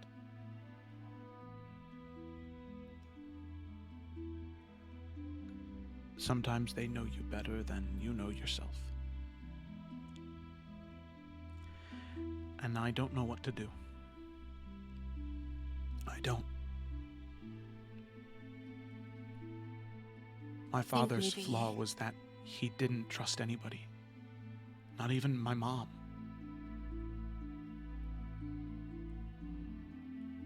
So I want to make sure that I'm making the right decision by either telling him or not telling him. We're gonna be here for a few days. Maybe that's a decision you don't need to make on a day that you are just under a lot of pressure. Maybe do a little digging. Maybe talk to the crew. We can help with that if you want, but I don't think you need to make a decision right now. Sleep on it. Think about what Eurydice said. Think about what Twig said. Think about what you want most from this situation. And tonight, just enjoy being home. Enjoy eating a meal cooked by your mother. And worry about this when you have a clear head. That's my advice. You're right. Okay. I'll do that. I'll sleep on it. But just so you know, I did ask Heather Scott to be here tonight. So, I guess just everybody try and act normal.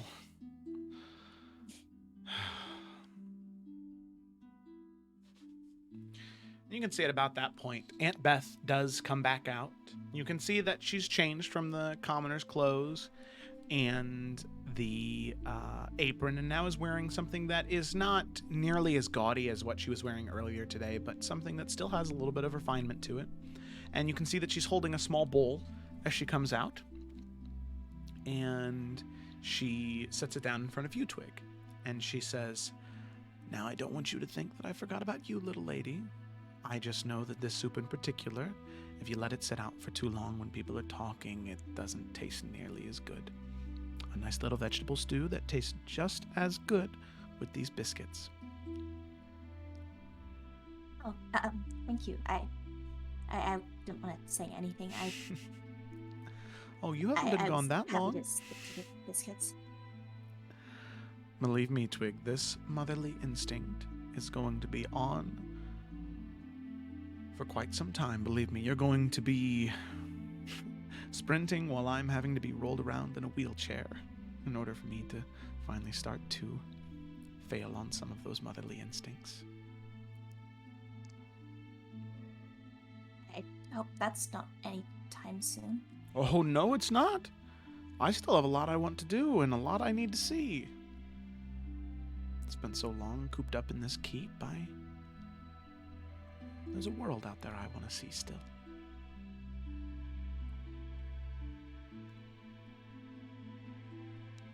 So you plan on leaving then? I or do. at least traveling? I do. I've been cooped up here for so long. I need to get out. Find some air.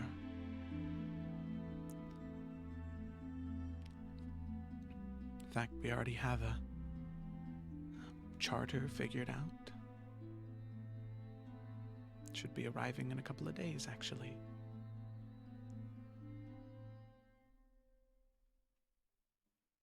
Can I ask where you're going?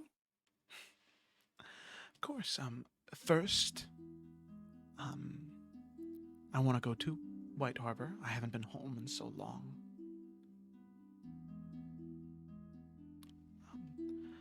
I'd like to check up on my sister, your mother, see how she's doing. And from there, I want to go to Rogthankar, the capital of the Western Salamander. And from there, taking a fairly wide berth away from the Factured Peninsula, I want to go to Afera. I want to see New Verdalka and New Afera, these sprawling cities. I'd like to go to see Alt's Crossing, and maybe from Alt's Crossing go to Trismakai, this city built into a waterfall. And from there, I'd like to go to Thrall, see the rolling hills of green, the olive trees, the thick, dense jungles. And then finally, I want to go to Bromsgrove. And I want to see if I can walk the 10,000 steps of the Tower of Nabir Tarman and see if that great flame will show itself to me.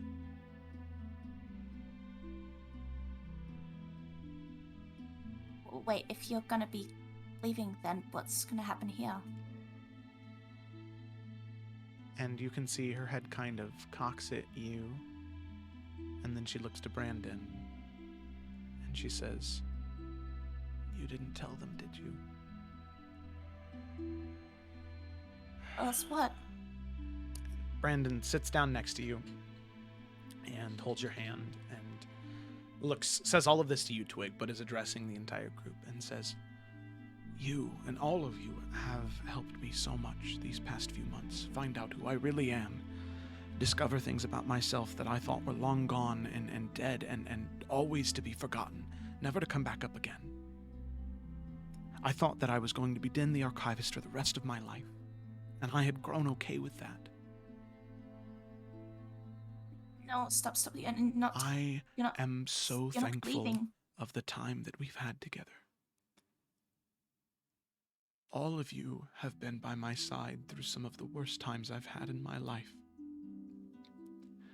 And I love you all so much because of it. But I've been away from home for so long. And my people need me. And I don't want to stay. But I have to. My mom, she's been here for so long, unable to leave, unable to do anything she wants to. And she deserves all the opportunities in the world. As Brandon is just kind of squeezing your hand. Twig, you've grown so much.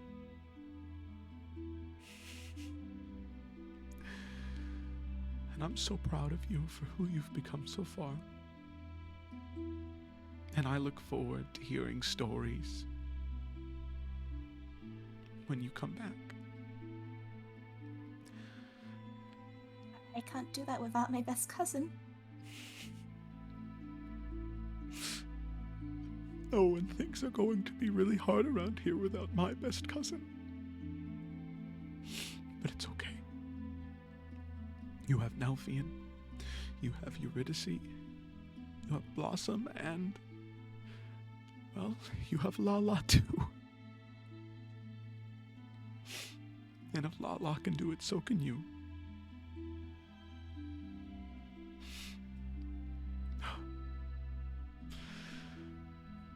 I love you, Twig. And I wish I could come. I do. And with that, he'll kind of go in and hug you very tightly. And as he's hugging you, he'll laugh, just seeing in the chair next to you, Lala just nose deep in some sausage and gravy. And he'll start to laugh and pull away and say,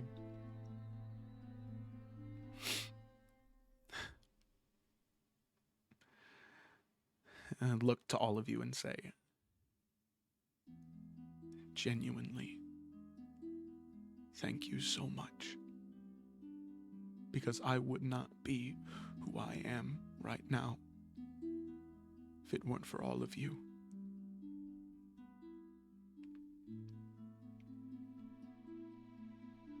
Alvin would smile at him and just say,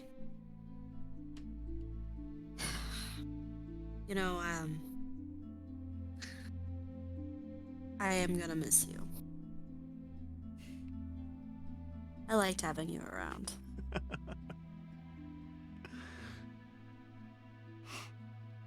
You're gonna do good things here. And I think that this is a very courageous thing you're doing.